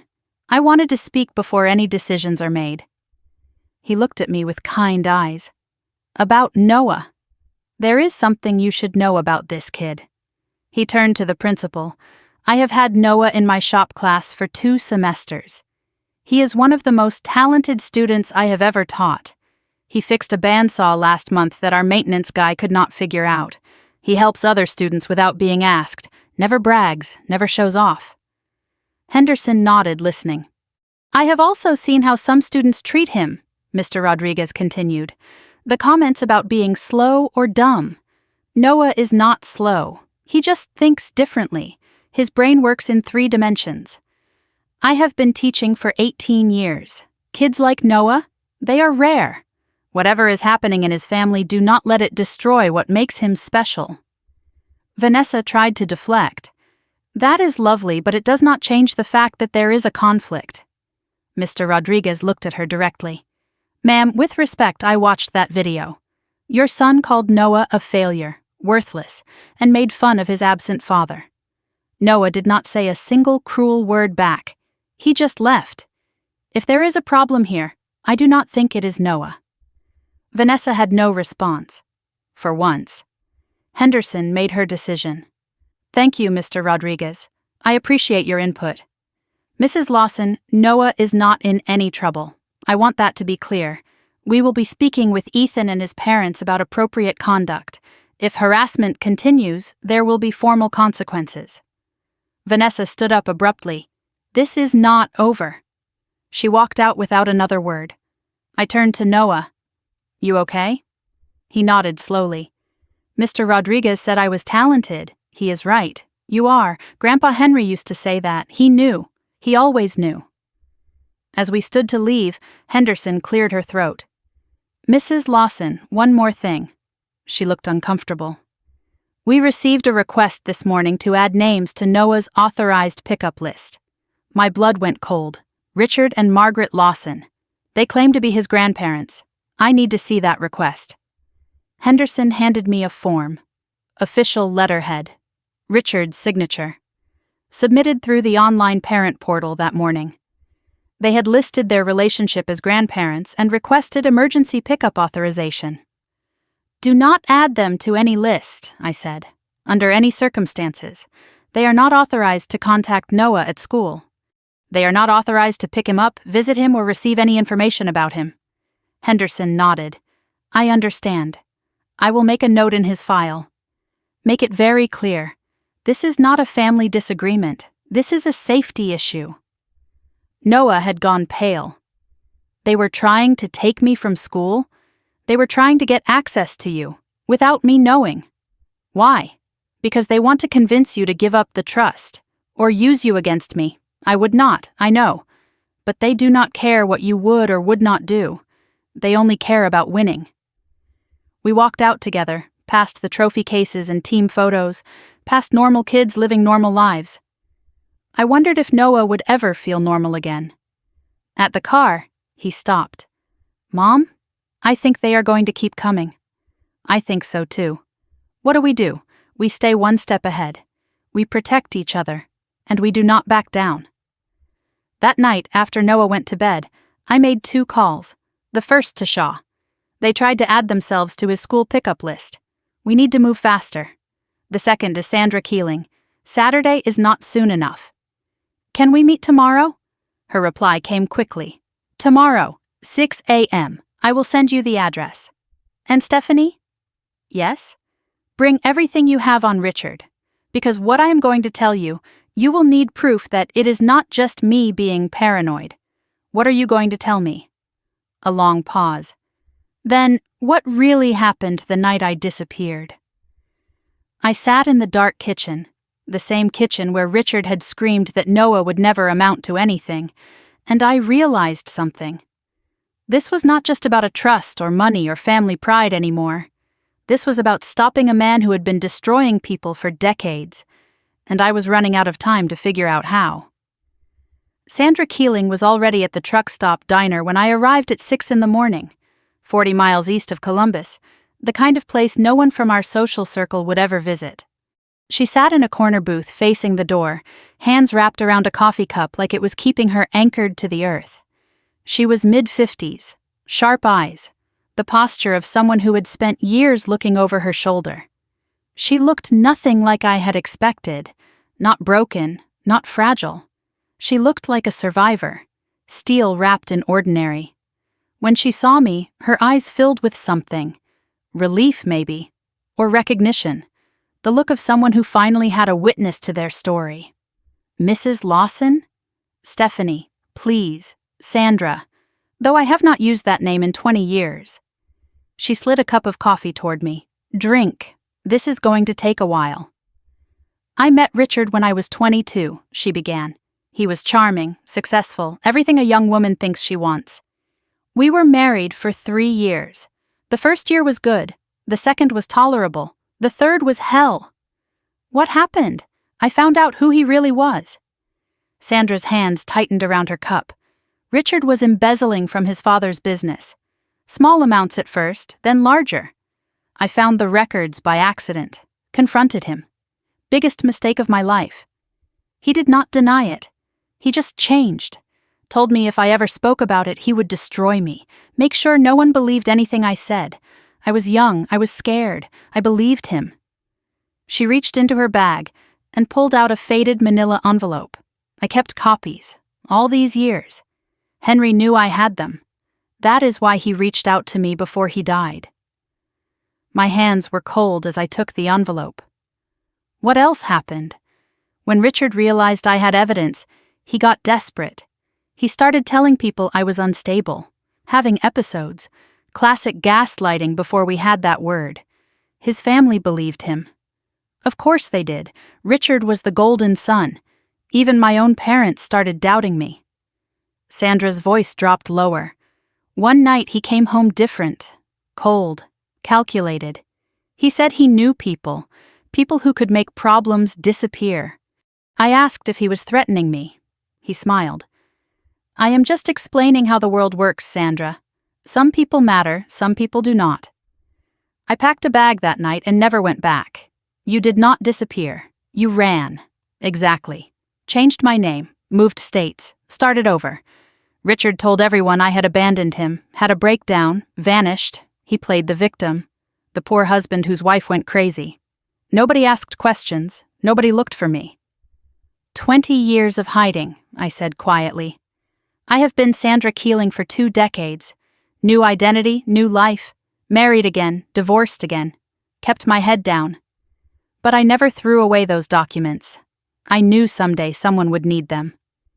Henry found me 5 years ago, asked me to keep holding on, said the time would come. Sandra opened the manila envelope and spread the contents on the table. Financial records, bank statements, handwritten ledgers, evidence that Richard had stolen over $200,000 from his father's construction business in the 1990s. The company almost went bankrupt, Sandra explained. His father covered it up to protect the family name, but the records do not lie. And neither do I. One document caught my eye, a police report that had been filed and then withdrawn. What is this? Sandra's face darkened. The night before I left, Richard got physical. I went to the police.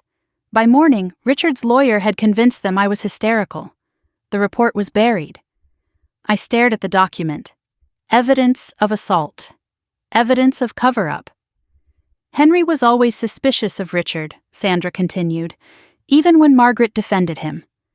About 5 years ago, he hired a private investigator. Quiet, discreet. The investigator found me living in Kentucky, working as a bookkeeper. Henry called. We talked for 3 hours. What did he want? He was not looking to expose Richard. Not then. He wanted insurance, backup, something to protect the people Richard would eventually target. He said there was a boy, his great-grandson, who reminded him of himself. A boy Richard had already started dismissing, already started calling a failure. Henry wanted to make sure that boy had armor when the time came. That is why he created the trust. And that is why he asked me to hold these documents. If Richard ever went too far, if he ever tried to destroy someone the way he tried to destroy me, I was supposed to come forward. Henry said you would reach out when you were ready. He said you were the only one in that family with enough spine to use what I had. There is more in that safety deposit box Henry left you, Sandra added. Copies of some of these documents. But also things I do not have. Things only Henry knew about. What things? I do not know exactly. But Henry mentioned something once. Richard is not just a thief, he said. He is worse. And someday the proof will matter.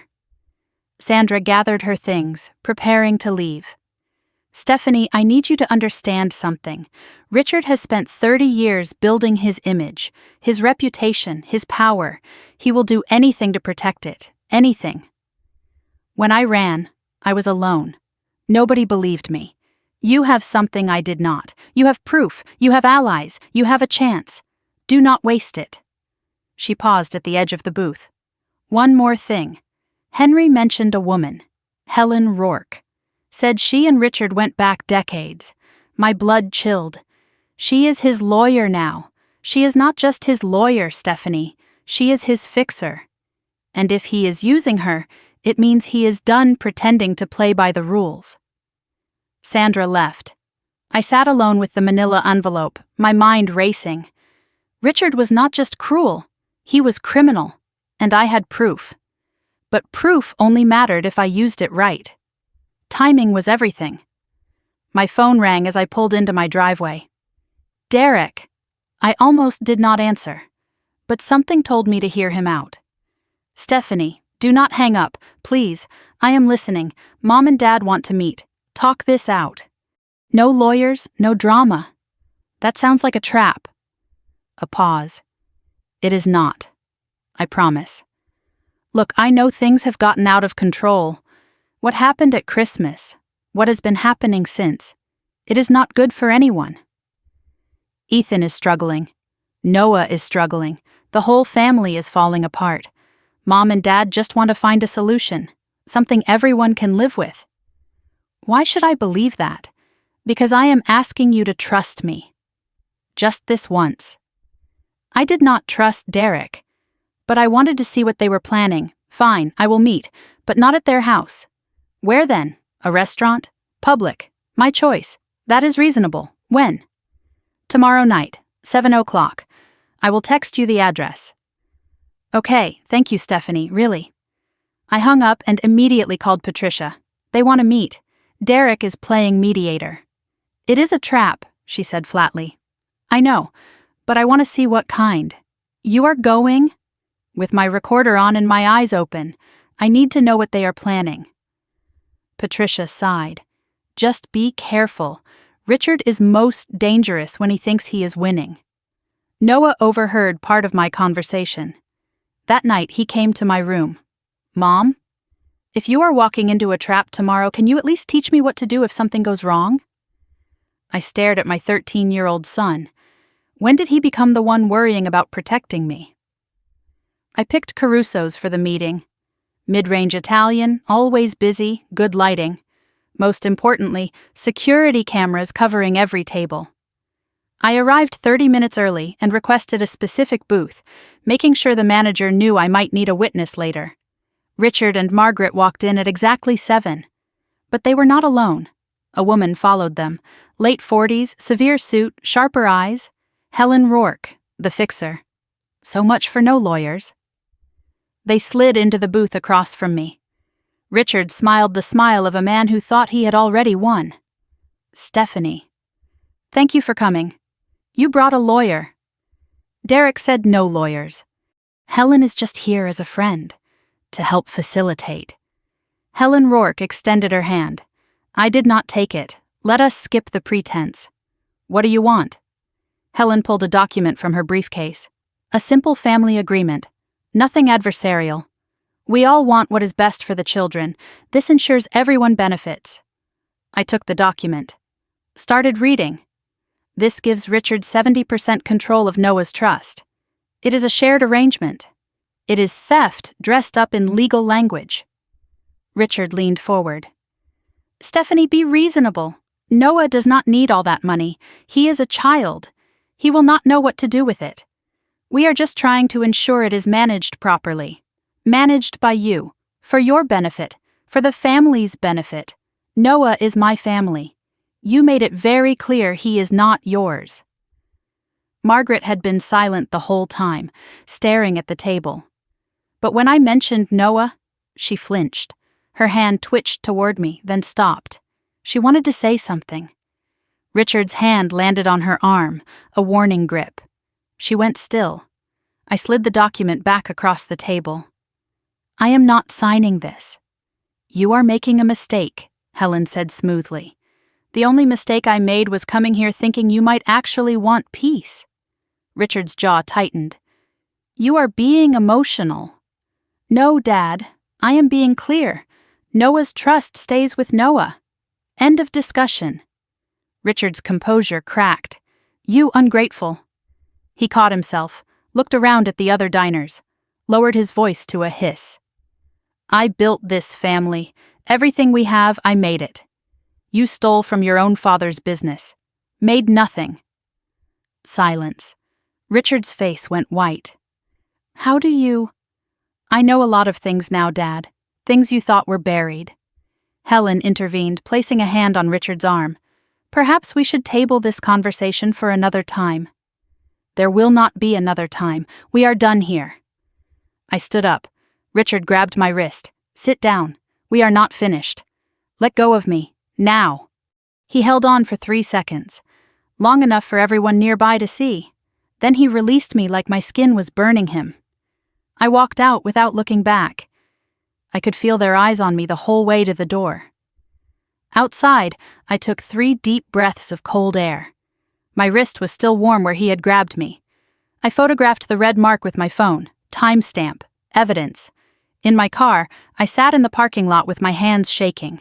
Not from fear, from anger, from the effort of not screaming. My phone buzzed. Unknown number. A text. They are planning something worse. The restaurant was just the opening move. Be ready for what comes next. A friend. Who was warning me? Derek? Margaret? Someone else inside their circle? I did not know, but I was listening. As I drove away, I glanced in my rearview mirror. Margaret had followed me outside. She stood alone on the sidewalk, watching my car leave. Her hand was raised, not waving, reaching, like she wanted to follow but could not. I got home to find Noah waiting up. How did it go? About how I expected. They wanted me to sign away your trust. You did not, right? Never. He exhaled. Good. Because I have been thinking. About what? About how Grandpa Henry must have known this would happen. All of it. He did not just leave me money, Mom. He left us a playbook, the recordings, the documents, Sandra, Patricia, the safety deposit box. He knew exactly what Grandpa Richard would do. And he prepared for every move. I stared at my son. This kid who everyone called slow. When did you figure all that out? I had time to think, while everyone was underestimating me. He smiled.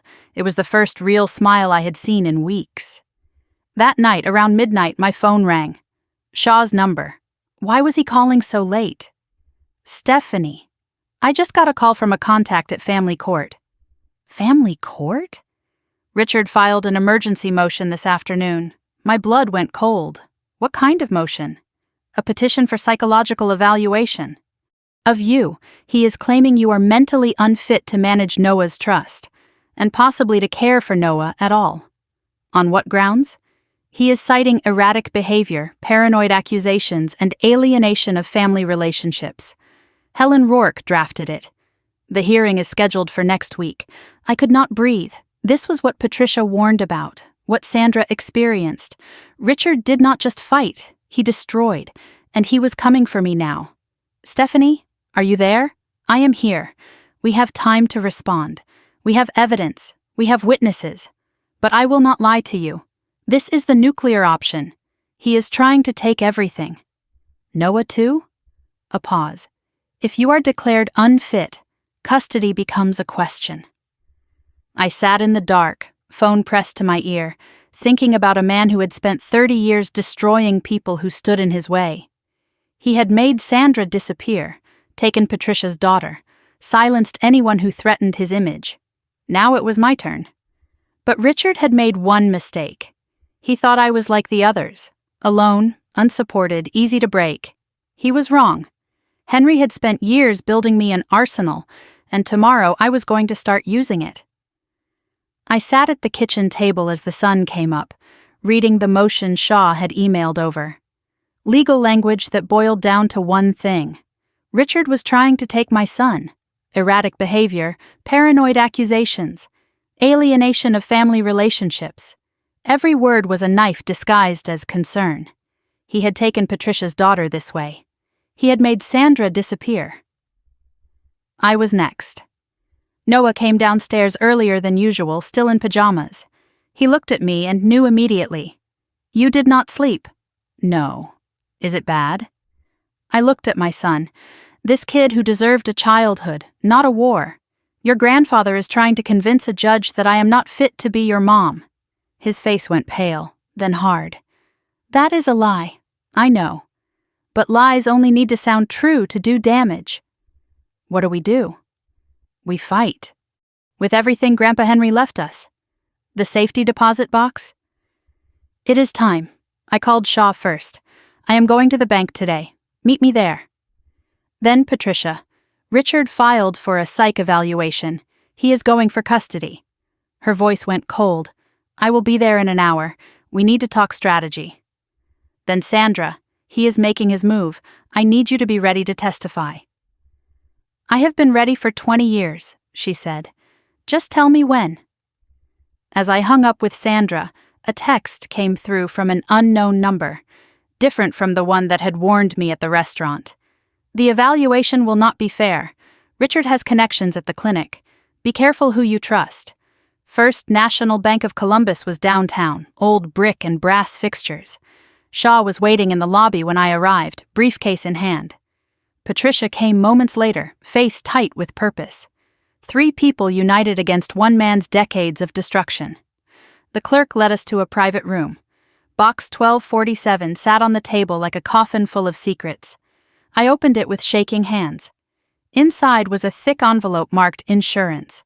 A smaller envelope marked Sandra Original. A USB drive, different from the one in Henry's toolbox. And at the bottom, a single photograph that made Patricia gasp.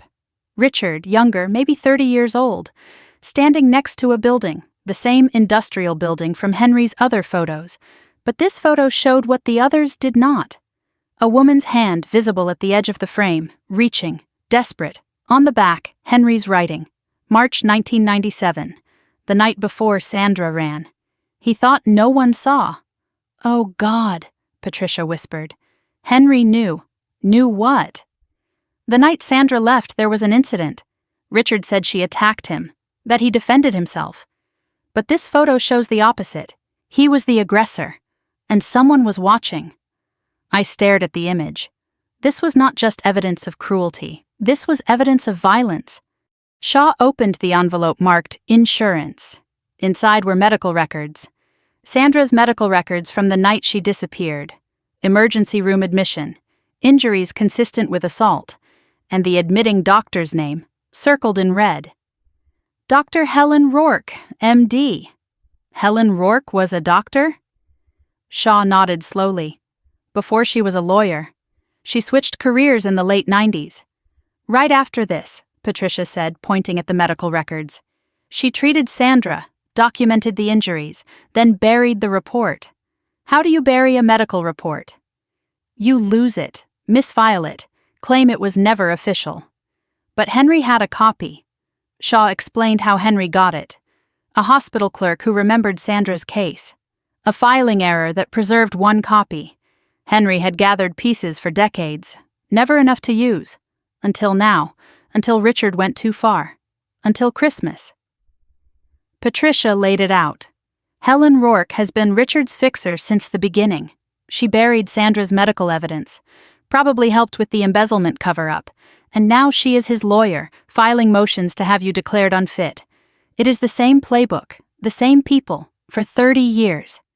But now we have proof, Shaw said. Documented, dated, undeniable proof. I picked up the USB drive from the safety deposit box. What is on this? Shaw took it carefully. Let us find out. He pulled out a small laptop and inserted the drive. 3 files, video files this time, not just audio. The first showed Richard at a business meeting, signing documents that looked official.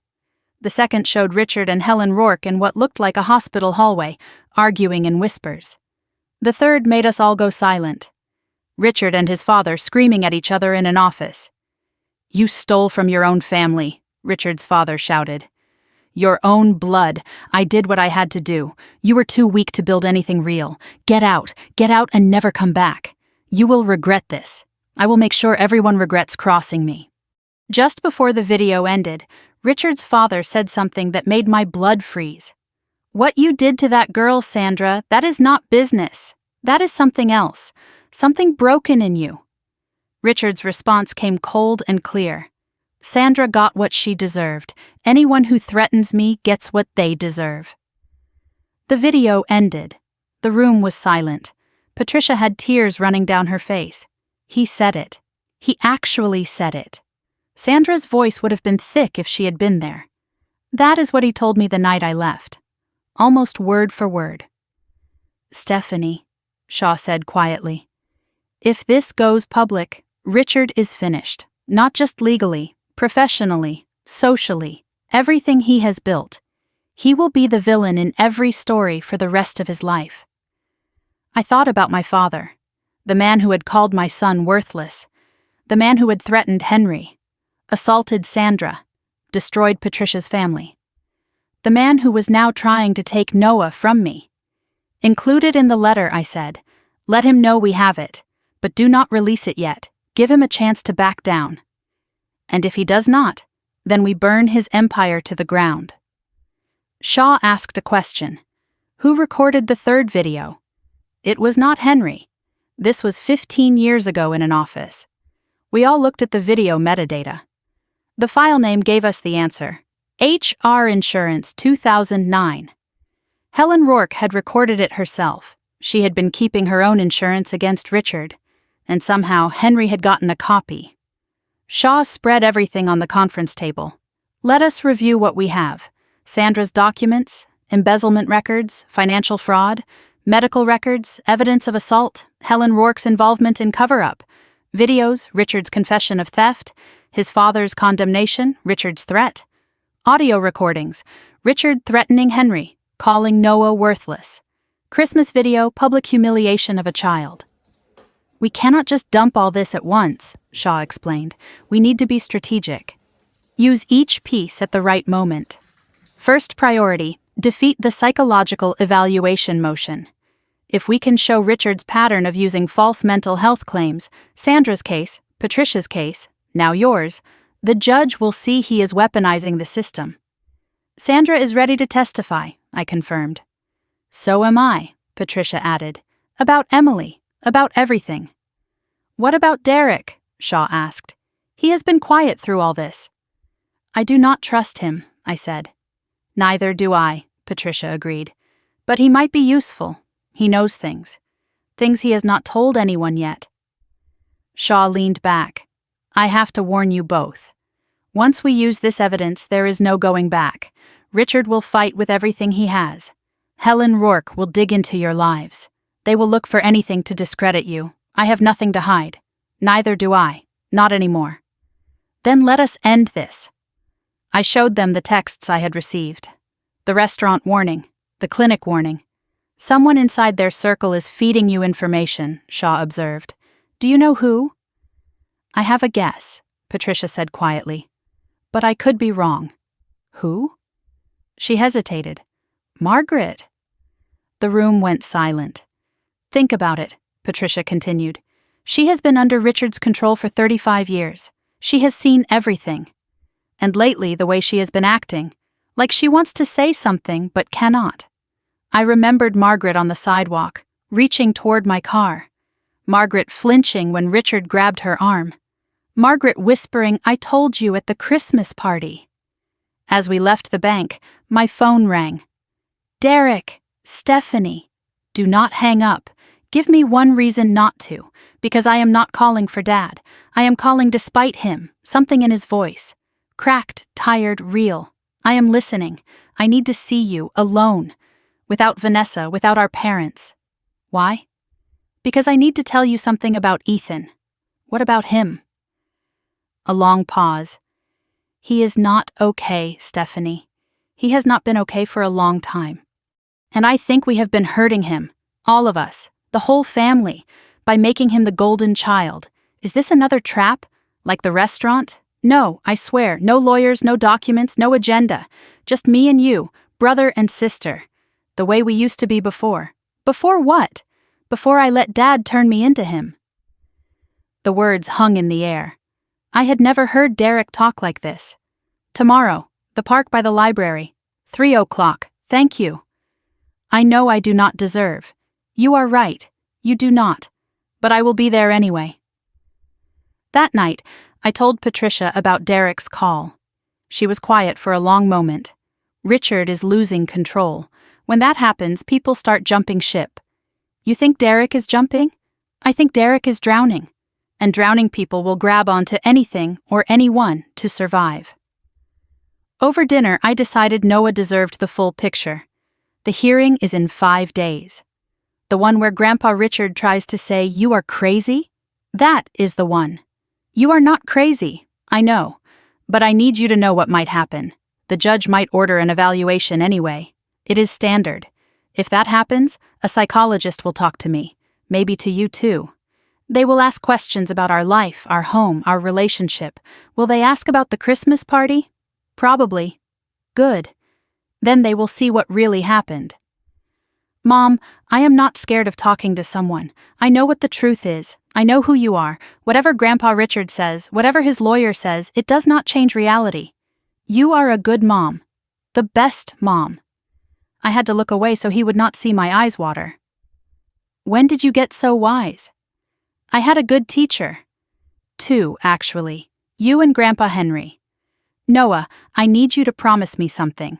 Whatever happens in the next few weeks, whatever you hear or see or read about our family, remember that none of this is your fault.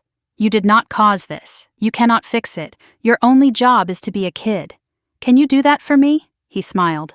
That rare, real smile. I can try.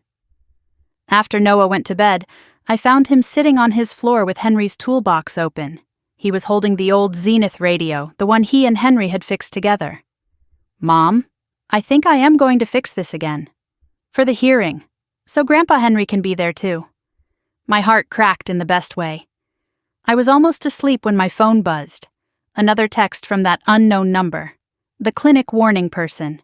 The hearing will be moved up. Richard is pushing for day after tomorrow. How do you know this? A long pause. Then, because I am the one who types his correspondence. Who are you? Another pause. Then a photo came through. A woman's hand on a desk. A distinctive ring. Sapphire, antique. I knew that ring. I had seen it at the Christmas party. On Margaret's finger. My mother was the one warning me. My mother who had stood silent while Richard humiliated her grandson. My mother who had flinched every time Richard touched her. My mother who had reached toward my car as I drove away. She was trapped, and she was trying to help me fight him anyway. The next message came. I cannot leave him. Not yet.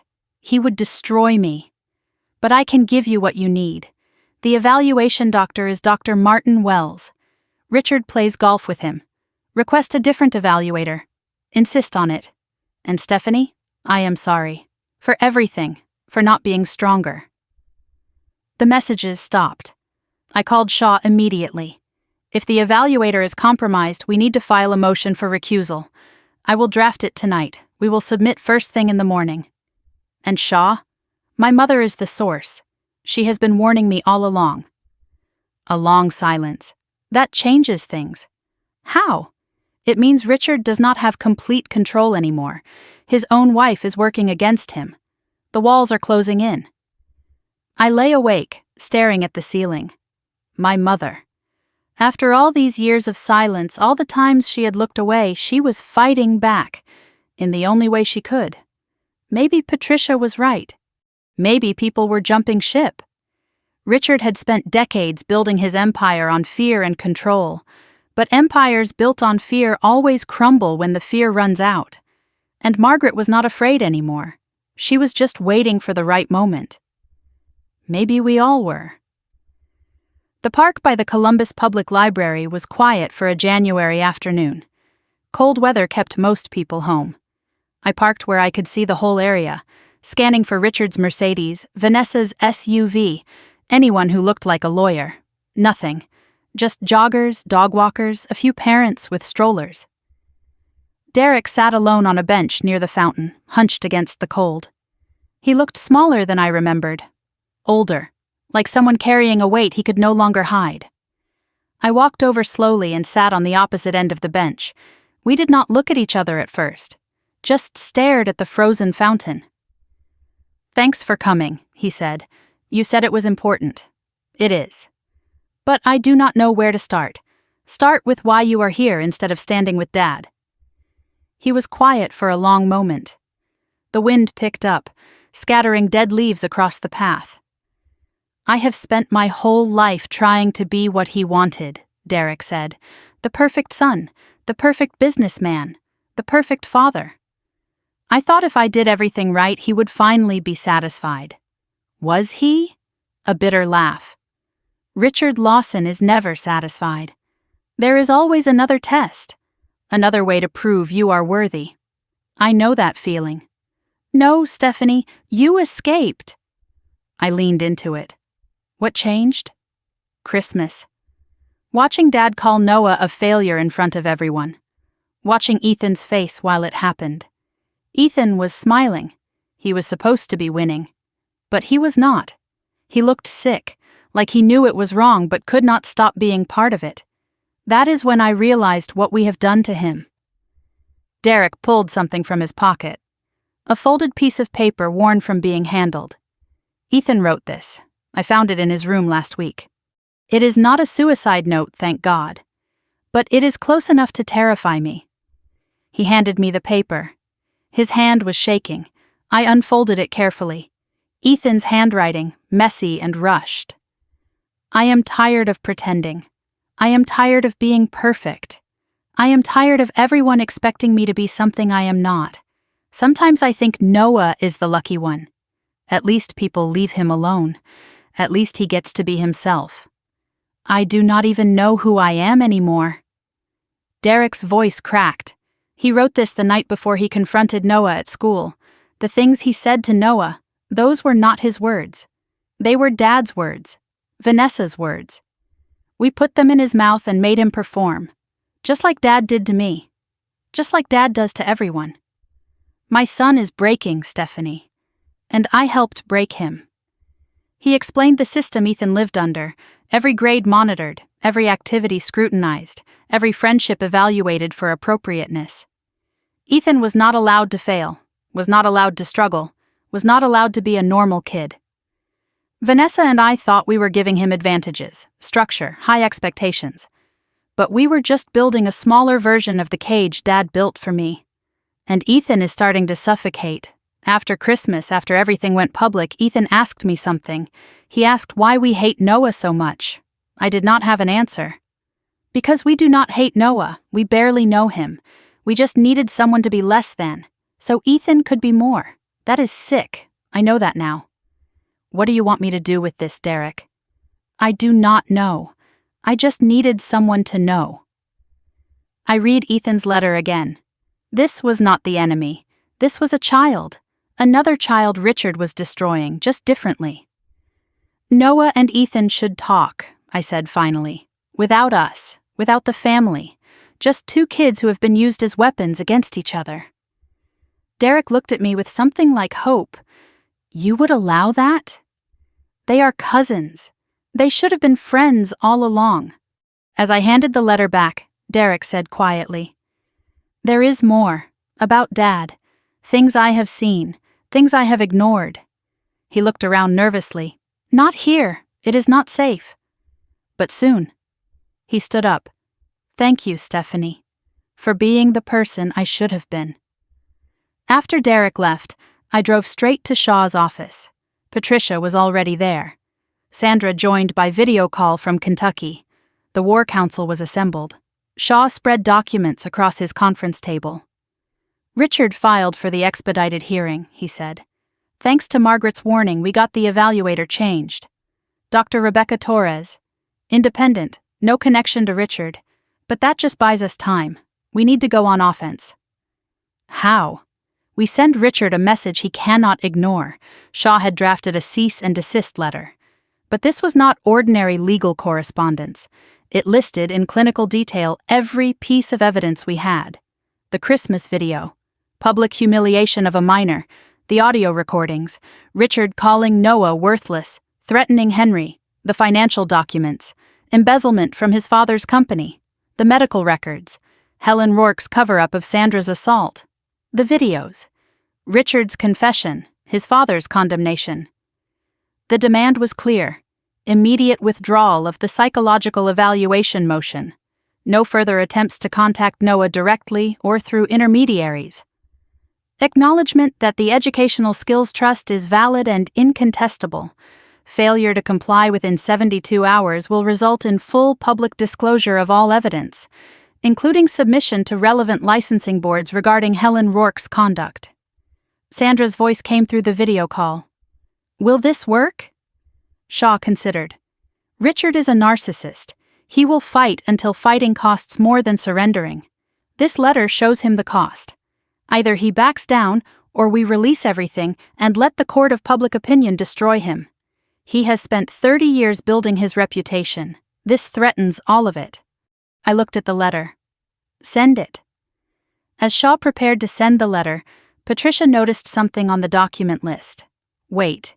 You included the fourth video. The password protected one. Shaw nodded. We cracked it this morning. Henry used Noah's birthday. What is on it? Shaw's face was grim. Something Richard definitely does not want anyone to see. Shaw turned his laptop so we could all see. The video was dated 15 years ago. Richard sat in what looked like a bar, clearly drunk. Across from him, a younger Helen Rourke. Richard's voice was slurred but clear. You know what my father never understood? Power is not given. It is taken. I took everything I have. The business, the money, the respect. Anyone who stood in my way? I removed them. Helen leaned forward on the screen. Like Sandra? Richard laughed, a cruel, empty laugh. Sandra was a lesson. To anyone who thinks they can threaten me, she is gone, and nobody asks questions anymore. Helen's voice came again. And if someone asks questions now? Richard smiled. The smile I had seen 1,000 times, but now I knew what it meant. Then they disappear too. Not physically. That is messy. But socially, professionally, financially? I can make anyone disappear in the ways that matter. I have done it before. I will do it again. That is what family is for. Protecting the ones who deserve protection. And eliminating the ones who do not. The video ended. The room was silent.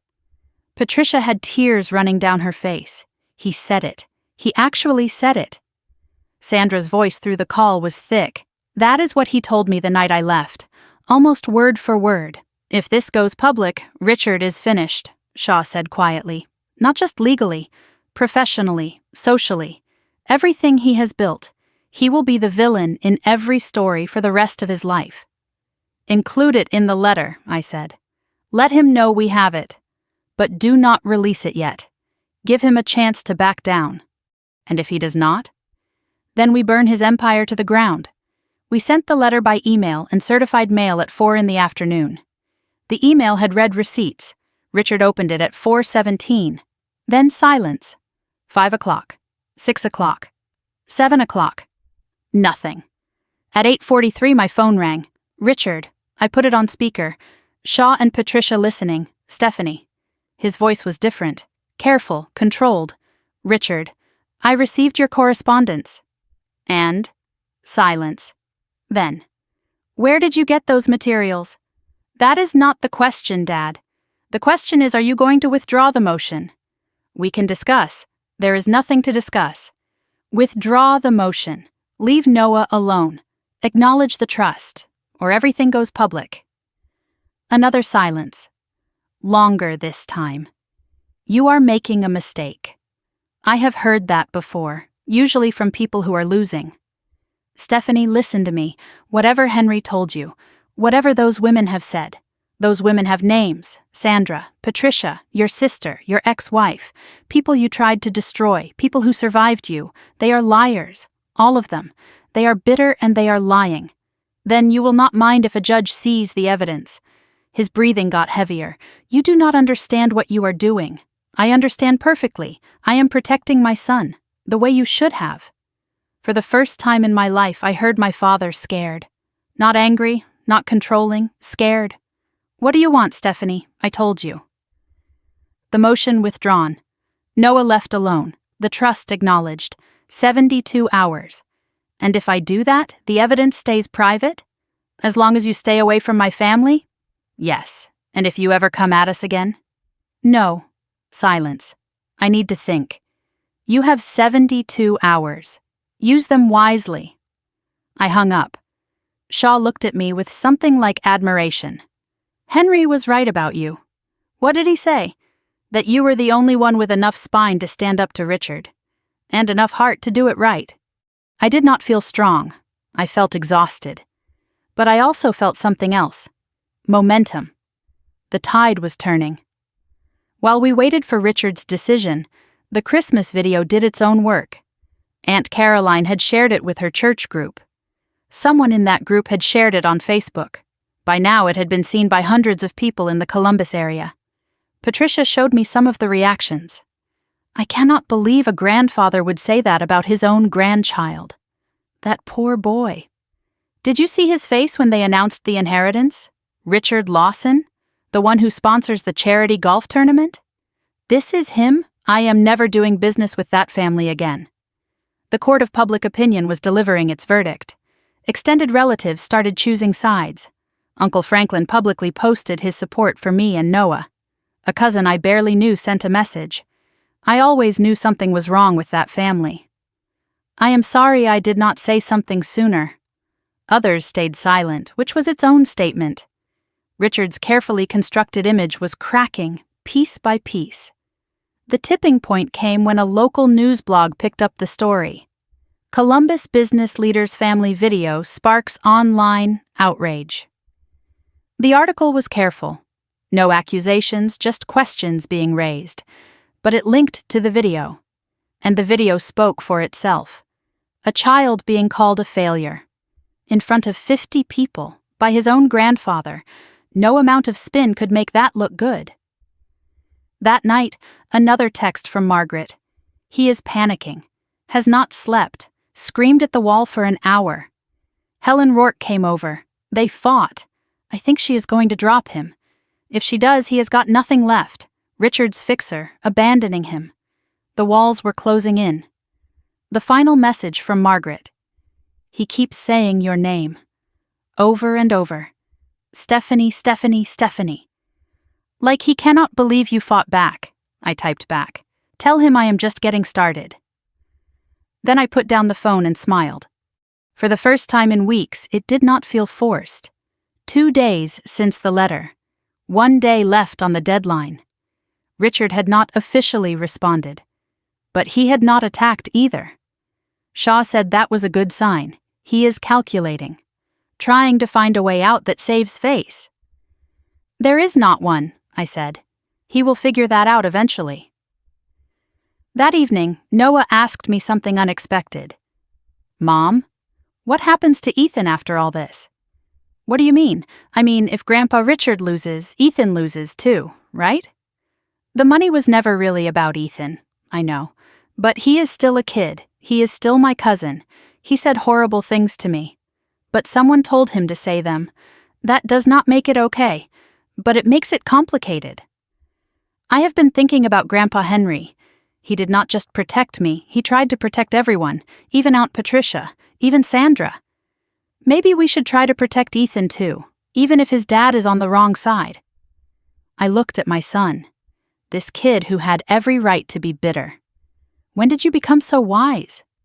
I had time to think, while everyone was underestimating me. As if on cue, my phone rang. Derek, Stephanie, I need your help. What is wrong? It is Ethan. He found out about the letter, about the evidence. He is scared. He thinks everything is falling apart. He will not talk to me. He will not talk to Vanessa. But he asked if he could talk to Noah. I looked at my son. He had heard. He nodded. Tomorrow, I said. They can meet tomorrow. After I hung up, Noah was quiet for a moment. Mom, I think Ethan and I are the only ones who can end this. What do you mean? The grown-ups started this war, but we are the ones it is really about. Maybe if we can figure out how to be okay with each other, the rest of it will not matter so much. I did not know if he was right, but I knew he was brave enough to try. Tomorrow my deadline for Richard would expire. Tomorrow my son would face the cousin who had been weaponized against him. And tomorrow, one way or another, the war Henry had prepared me to fight would enter its final phase. I just hoped we were ready for whatever came next. The morning of the deadline felt heavy. 72 hours had passed at midnight. No response from Richard, no withdrawal of the motion, no acknowledgement of the trust. Shaw's instructions were clear. If he does not respond by noon, we release everything. The evidence was loaded, ready to fire. But something told me today would bring more than just legal warfare. Noah was already up when I came downstairs, dressed in clean clothes, hair combed, unusual effort for a Saturday. The Zenith radio sat on the table, fully repaired. Grandpa Henry is coming with us today, he said. I did not argue, whatever gave him strength. Derek had texted the details for the meeting. Noon at Miller Park, the gazebo by the lake, neutral territory, public space, no parents, just the 2 boys. I would be nearby, Derek would be nearby, but invisible. This is their conversation, Derek had said. We already made enough mess. For once, I agreed with my brother. As we prepared to leave, my phone buzzed. Shaw, Richard's lawyer, just called. He wants to meet before the deadline, noon, same time as the kids. I stared at the message. It was not a coincidence. Richard was making his final play. Miller Park was quiet for a Saturday, cold weather keeping most people home. The gazebo sat by the frozen lake, picturesque and isolated. I spotted Derek's car on the far side of the parking lot. He gave a small nod. The truce was holding. We walked together in silence, Noah and I. The gravel path crunched under our feet. I could see a figure already at the gazebo. Ethan, alone, sitting on a bench. He looked smaller than I remembered. Younger. Scared. I stopped Noah at the edge of the gazebo area. I will be at the parking lot. 10 minutes away if you need me, I know. You do not have to forgive him. You do not have to be friends. You just have to be honest. Both of you. Noah nodded. Then he surprised me with a hug. Brief, fierce. Thanks, Mom, for trusting me to do this. I trust you with everything, baby. I stayed where I was as Noah approached the gazebo. Ethan stood up. They faced each other. 2 boys, 14 and 13, carrying the weight of a family's war. They were too far away for me to hear, but I saw them sit down, together, on the same bench. My phone buzzed again. Shaw. Helen Rourke is here. She wants to talk before the deadline, coffee shop across from the park. I looked back at the gazebo. The boys were talking. I looked at my phone. The deadline was approaching. I am coming, I typed back. Time to fight on 2 fronts. As I walked toward the parking lot, I passed Derek's car. He was watching the gazebo through binoculars, his expression unreadable. But his hands were shaking. Whatever happened in that gazebo would not just affect the boys. It might determine whether Derek stayed with Richard or finally broke free. The coffee shop was small, mostly empty. Shaw sat at a corner booth, briefcase ready. Helen Rourke arrived at exactly noon. The deadline moment. She looked different than before, tired, the sharp edges worn down. She sat down without pleasantries. Mrs. Lawson, Mr. Shaw, let us not waste time. Richard wants to negotiate. The deadline was noon, Shaw said. We have not received formal withdrawal. That is why I am here, to deliver it, conditionally. Helen slid a document across the table. A simple family agreement. Richard will withdraw the psychological evaluation motion. He will acknowledge the educational skills trust is valid. He will agree to no direct or indirect contact with Noah without Stephanie's express permission. In exchange. She paused. In exchange for what? The evidence stays private, forever. I read the document slowly. Shaw read over my shoulder. This is everything we asked for, I said. Yes. Why? Helen Rourke looked at me for a long moment. Because I am done. I have been cleaning up Richard Lawson's messes for 30 years. I have buried reports, lost files, intimidated witnesses. I told myself it was business, professional obligation. But that video you found, the one from the bar, seeing it again, hearing him say those things out loud, I realized I had been helping a monster. This is me getting out.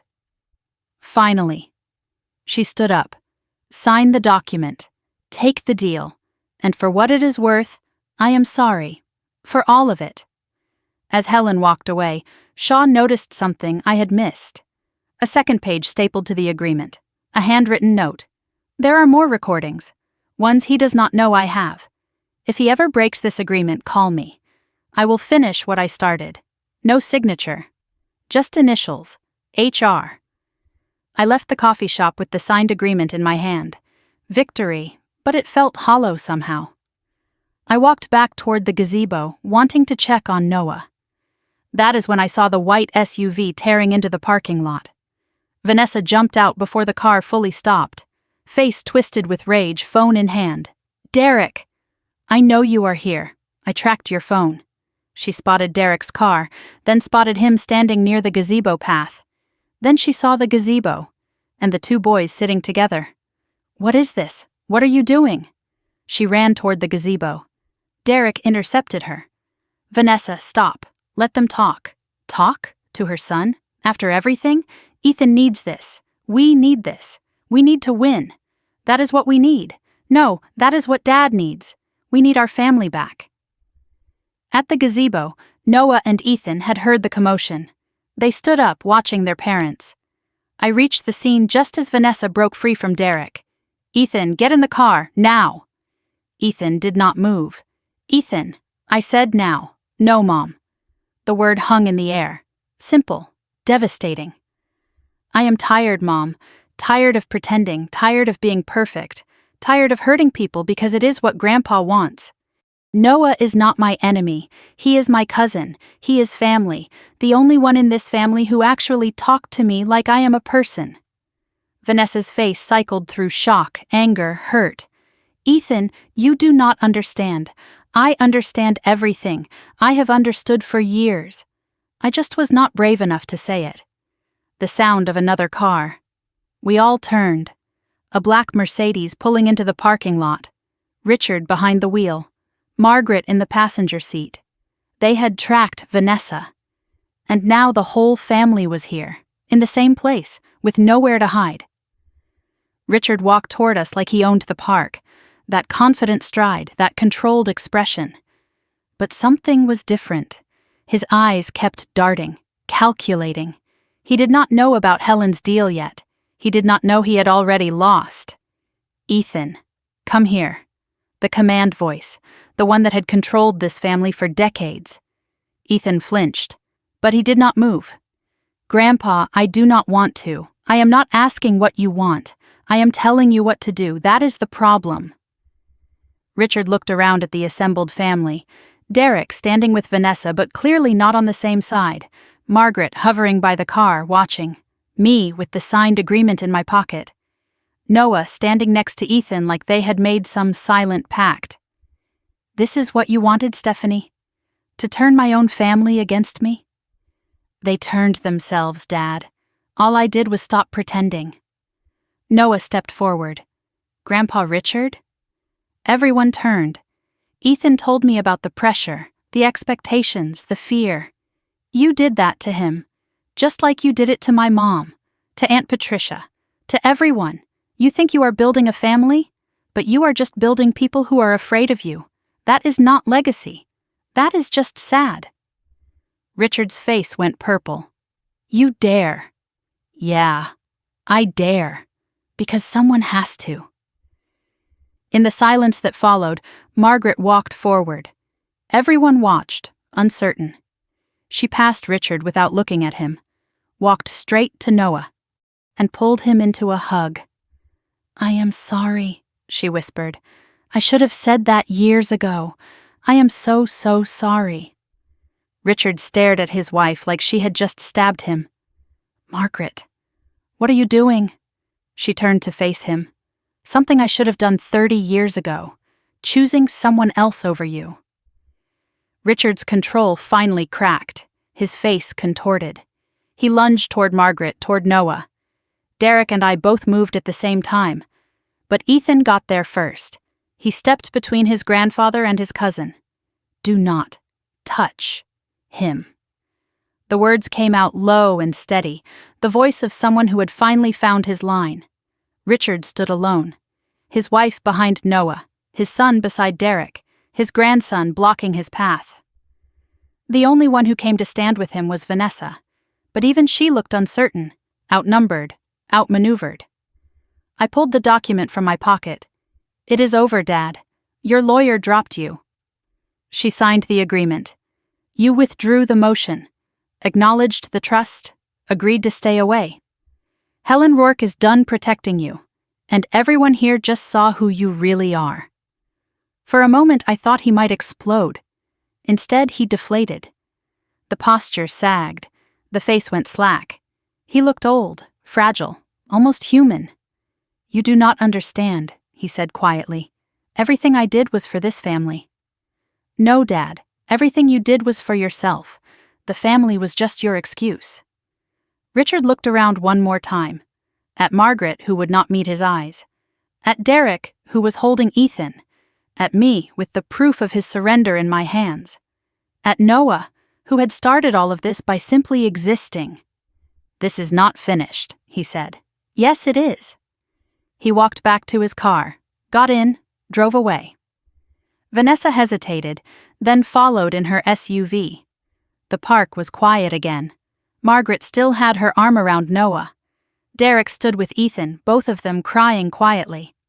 I looked at this broken, bleeding family and felt something I did not expect. Not triumph, not revenge, hope. Noah caught my eye. Is it over? Almost. There is still one more thing. What? We have to figure out how to be a family again. Not his version. Ours. Later, Noah told me what had happened in the gazebo. What he and Ethan had said to each other when no one was listening. When I sat down, Ethan would not look at me, Noah said. He just stared at the frozen lake like it was the most interesting thing in the world. So I waited. Grandpa Henry always said the best conversations start with silence. Finally, Ethan said, "I am sorry." Just like that. No excuses, no explanations. I said, "For what?" He looked at me like I was crazy. For everything. For what I said at school. For what they said about you at Christmas. For being the reason they treat you like garbage. I told him, "You are not the reason." He said, "Then why do they do it?" I thought about that for a while. Then I said, "Because they need someone to be the failure so you can be the success. You are the trophy. I am the warning. Neither of us gets to be a person." Ethan started crying then. Not loud, just leaking. He said, "I do not want to be the trophy." I said, "I know. I could see it at Christmas. When they called my name. You did not look happy. You looked sick." Then Ethan told me things I did not expect. About how he has panic attacks before every test. How he cannot sleep before competitions. How his mom checks his grades every single night and lectures him if anything drops below 95. How Grandpa Richard calls him the hope of the family like it is a title he has to earn every day. He said, "Sometimes I wish I could just stop. Stop trying, stop pretending, just be normal, like you." I told him normal is not what they call me. He laughed. First real laugh I had ever heard from him. "Yeah, they call you worse things. But at least you do not have to carry anything. You are free, Noah. I am not." Noah paused in his retelling. "That is when I understood, Mom. Ethan is not my enemy. He is another prisoner. We are both in cages, just different kinds. His is golden, mine is invisible. But neither of us can get out, unless we help each other." He looked at me with those serious eyes. Ethan told me something else, something about Grandpa Richard. He said my dad is scared of him too. Everyone is. But nobody talks about why. I think Ethan knows more than he has told anyone, even his parents. Tomorrow there would be a hearing, documents to sign, legal formalities to complete. But the real battle had been won here, in a park, by a 13-year-old boy who refused to hate his cousin, and a 14-year-old boy who finally found the courage to say no. Henry had prepared me to fight a war. Instead, these two kids had found a way to end one. Maybe that was the real legacy he had wanted all along. The courtroom smelled like old wood and older decisions. Family Court, Columbus, Ohio, 3 days after the park confrontation. Shaw sat beside me, briefcase full of evidence we no longer needed to use. Richard sat across the aisle with a new lawyer. Helen Rourke was gone. He looked diminished, smaller than I had ever seen him. Margaret was not with him. First time in 35 years, she had not stood by his side. Judge Martha Coleman was mid-60s, reading glasses, no-nonsense demeanor. She reviewed the withdrawal documents Richard's new lawyer had filed. "Mr. Lawson, you are withdrawing the motion for psychological evaluation." "Yes, Your Honor, and you are acknowledging the validity of the Educational Skills Trust established by Henry Mitchell?" A long pause. "Yes. And you agree to no contact with the minor Noah Lawson without express written permission from his mother?" An even longer pause. "Yes." Judge Coleman looked at Richard over her reading glasses. "Mr. Lawson, I have reviewed the materials submitted by both parties. I want to be clear, this court does not look favorably on attempts to weaponize mental health evaluations against fit parents. Whatever family disagreements exist, children should never be pawns. I hope everyone here remembers that going forward." Richard said nothing. His jaw was clenched so tight I could see the muscle twitching. The hearing lasted 23 minutes. 23 minutes to end a war that had consumed months. As we filed out, Richard passed me without a word. But at the door, he stopped, turned. "You think you have won?" "I do not think anything, Dad. I know." He walked away. I never saw him in person again. As Richard left the courthouse, I noticed a woman waiting by the entrance, Sandra Keeling. She had come to watch, to witness the man who had terrorized her finally face consequences. Their eyes met for 1 second. Richard looked away first. 1 month after the hearing, the dust began to settle. But settling dust reveals what was hidden underneath. And what we found was both devastating and liberating. Richard's fall was swift and complete. The Christmas video had done its work. His business partnerships dissolved. No one wanted to associate with him anymore. The charity board he had chaired for 15 years asked for his resignation. The country club membership he had treasured was quietly revoked. He became what he had always feared most: invisible. Margaret filed for separation 2 weeks after the hearing. She moved into a small apartment downtown, the first home she had chosen for herself in 35 years. She called me once, late at night, voice trembling. I should have left him decades ago. After what he did to Sandra, to Patricia. Why did you not? Because I was afraid. And because I told myself the fear meant something else. What did you tell yourself it meant? Silence, then. Love. I called it love for 35 years. What do you call it now? Survival. That is all it ever was. Derek and Vanessa separated too. Derek moved out, took an apartment near his office. Shared custody of Ethan, though Ethan spent more time with Derek. Vanessa fought it at first, but Ethan made his wishes clear. I love you, Mom, but I cannot be your trophy anymore. Those words broke something in her. Maybe something that needed breaking. Patricia came back to Columbus for the first time in 20 years. Not as a ghost, as family. She reconnected with Margaret, 2 women who had both been diminished by the same man. They had coffee every Tuesday, talked about everything they had lost, everything they might still find. Patricia told me something during one of our conversations. Emily called me, my daughter, the one Richard took. Her voice cracked. She saw the news. She wants to meet. 20 years of silence, broken by a 13-year-old boy who refused to be erased. Noah and Ethan started spending time together. Really together. Not as competitors, not as weapons, as cousins. Saturdays at our house, working in the garage, Noah teaching Ethan how to use tools. Ethan teaching Noah video games. The things they should have shared all along. I walked into the garage one Saturday to find them both covered in grease. They were working on an old motorcycle Noah had found at a garage sale. It does not run, Noah had said when he brought it home. But it will. Ethan was holding a wrench, looking uncertain but determined. I have never fixed anything before, he admitted. Neither had I, Noah said, until Grandpa Henry showed me. Now I am showing you. The panic attacks were getting better for Ethan.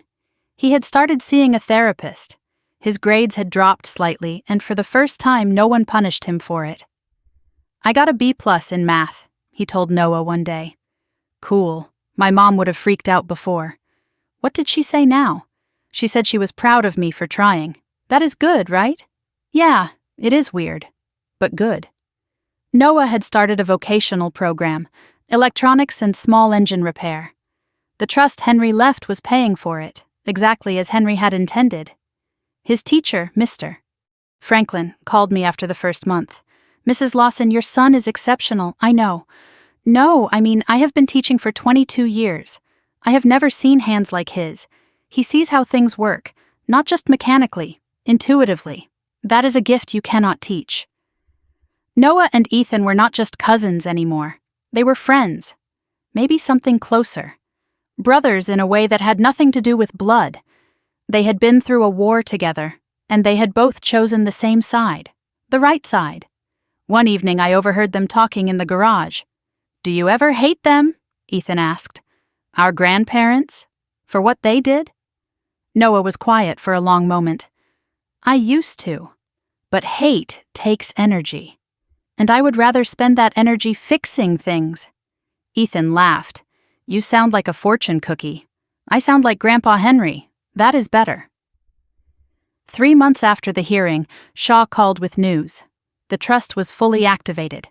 ready to deploy. $180,000, plus the Florida property proceeds. Noah's future, secured by a man who had seen it coming years before. The money funded the vocational program, tuition, tools, materials, a workshop renovation in our garage, proper equipment, proper lighting, a savings account for Noah, managed until he turned 18, and one special purchase: the motorcycle he and Ethan were restoring. Noah did not care about the money, not really. What he cared about was what it represented. "Grandpa Henry believed in me," he said, "before I believed in myself. He saw something everyone else missed. I want to be worth what he saw." "You already are, baby. You always were." We had a small gathering when the garage renovation was complete. Just family, the real family, the one we had chosen: Patricia, Margaret, Derek, Ethan. Shaw came too, with a bottle of champagne and a letter he had been holding. "Henry asked me to give this to Noah when the workshop was ready. He wrote it 2 years before he died." Noah read it aloud, voice steady. "Noah, if you are reading this, the workshop is built and the trust is working. I am probably gone. But I want you to know, I am not really gone. Every time you pick up a tool, I am there. Every time you fix something broken, I am there. Every time someone tells you that you are not enough, remember, I chose you. Not because you were perfect, because you were real. Build good things, Noah. Fix what is broken. And never let anyone make you small. I love you. I always will. Grandpa Henry." Margaret was crying when Noah finished. "I never knew Dad felt that way," she whispered. "He never said."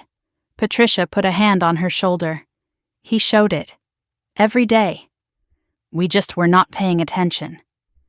6 months had passed since Christmas. 6 months since my father called my son a failure in front of 50 people. 6 months since I stood up and fought back. It felt like a lifetime. It felt like yesterday. I learned something about family. Family is not blood. Family is who shows up, who protects, who chooses you when it costs them something. Margaret chose me when it cost her a marriage. Patricia chose me when it cost her safety. Derek chose his son when it cost him everything he thought he wanted. That is family. Not the accident of genetics.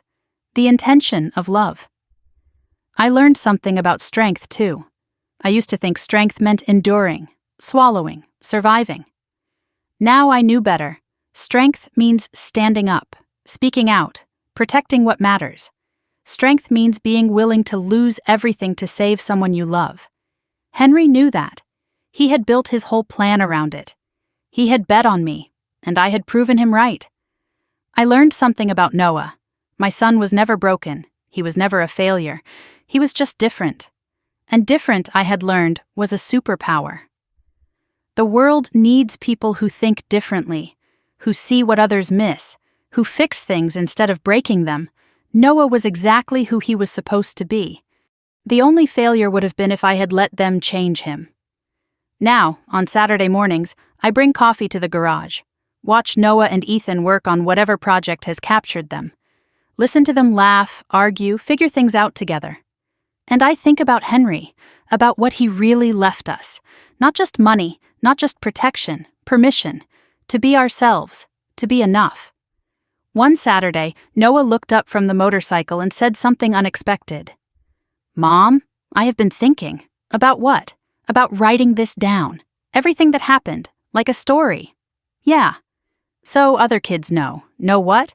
That being different is not the same as being broken, and that someone out there believes in them, even if they cannot see it yet." It was a Sunday evening, late spring. Noah had been working on something secret for weeks. "Come to the garage," he said. "I want to show you something." On the workbench sat the old Zenith radio, the one he and Henry had fixed together years ago, but it was different now, modified, upgraded.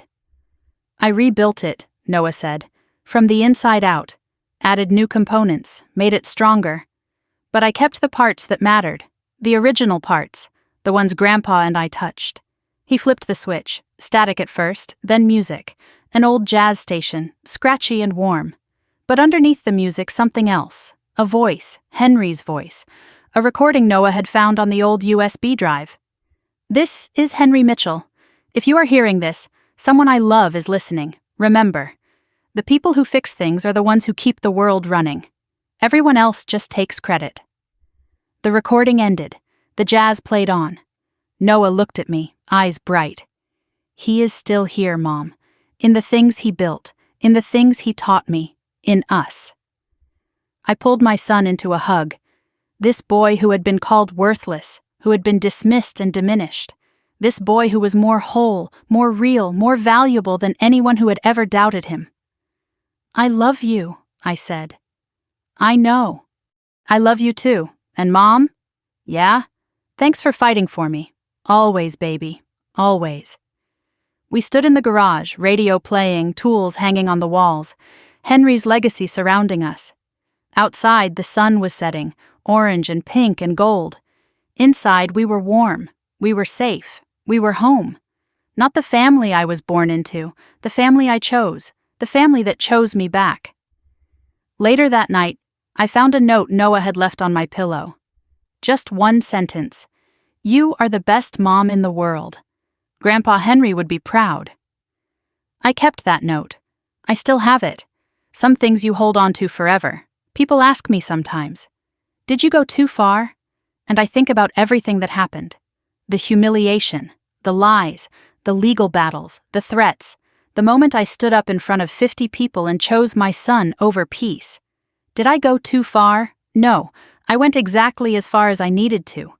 Because protecting your child is not revenge. It is love. And love does not have a limit. If you are listening to this, and you are in a family that makes you feel small, if someone has told you that you are not enough, that you are broken, that you are a failure, I want you to hear me. They are wrong. You are not what they say you are. You are not the boxes they try to put you in. You are worth fighting for, even if you have to be the one who fights. As for my father, Richard lives in a condo now, alone. He does not speak to Margaret, barely speaks to Derek. He is not a monster in a movie. He is just a man who spent his whole life building walls. And now he has to live inside them. I do not hate him anymore. I do not have room for hate. I am too busy loving the family I found. Noah is 15 now, still fixing things, still different, still perfect. Ethan comes over every weekend. They are building a go-kart together. Margaret visits sometimes. We are learning how to be mother and daughter again. Patricia reunited with Emily.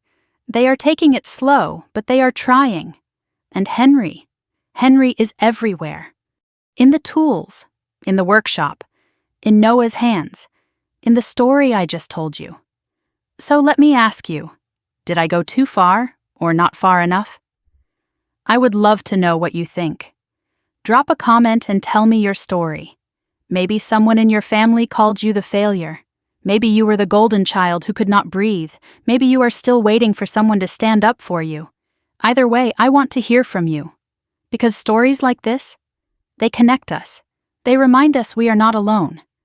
If this story meant something to you, hit that subscribe button. We have got more tales where this came from. Stories of families pushed to the edge and the people who pushed back. Stories about justice, about karma, about finding your voice when everyone wants you silent. So subscribe, hit the notification bell, and I will see you in the next one. Until then, remember, you are not what they call you. You are what you choose to become. Thanks for listening. This was Tales Fair. And this story? It is for every kid who was ever told they were not enough. You are. You always were. The radio is still playing in my garage. Henry's voice somewhere in the static, reminding us. Fix what is broken, build what matters, and never let anyone make you small. This story is fictionalized for dramatic effect,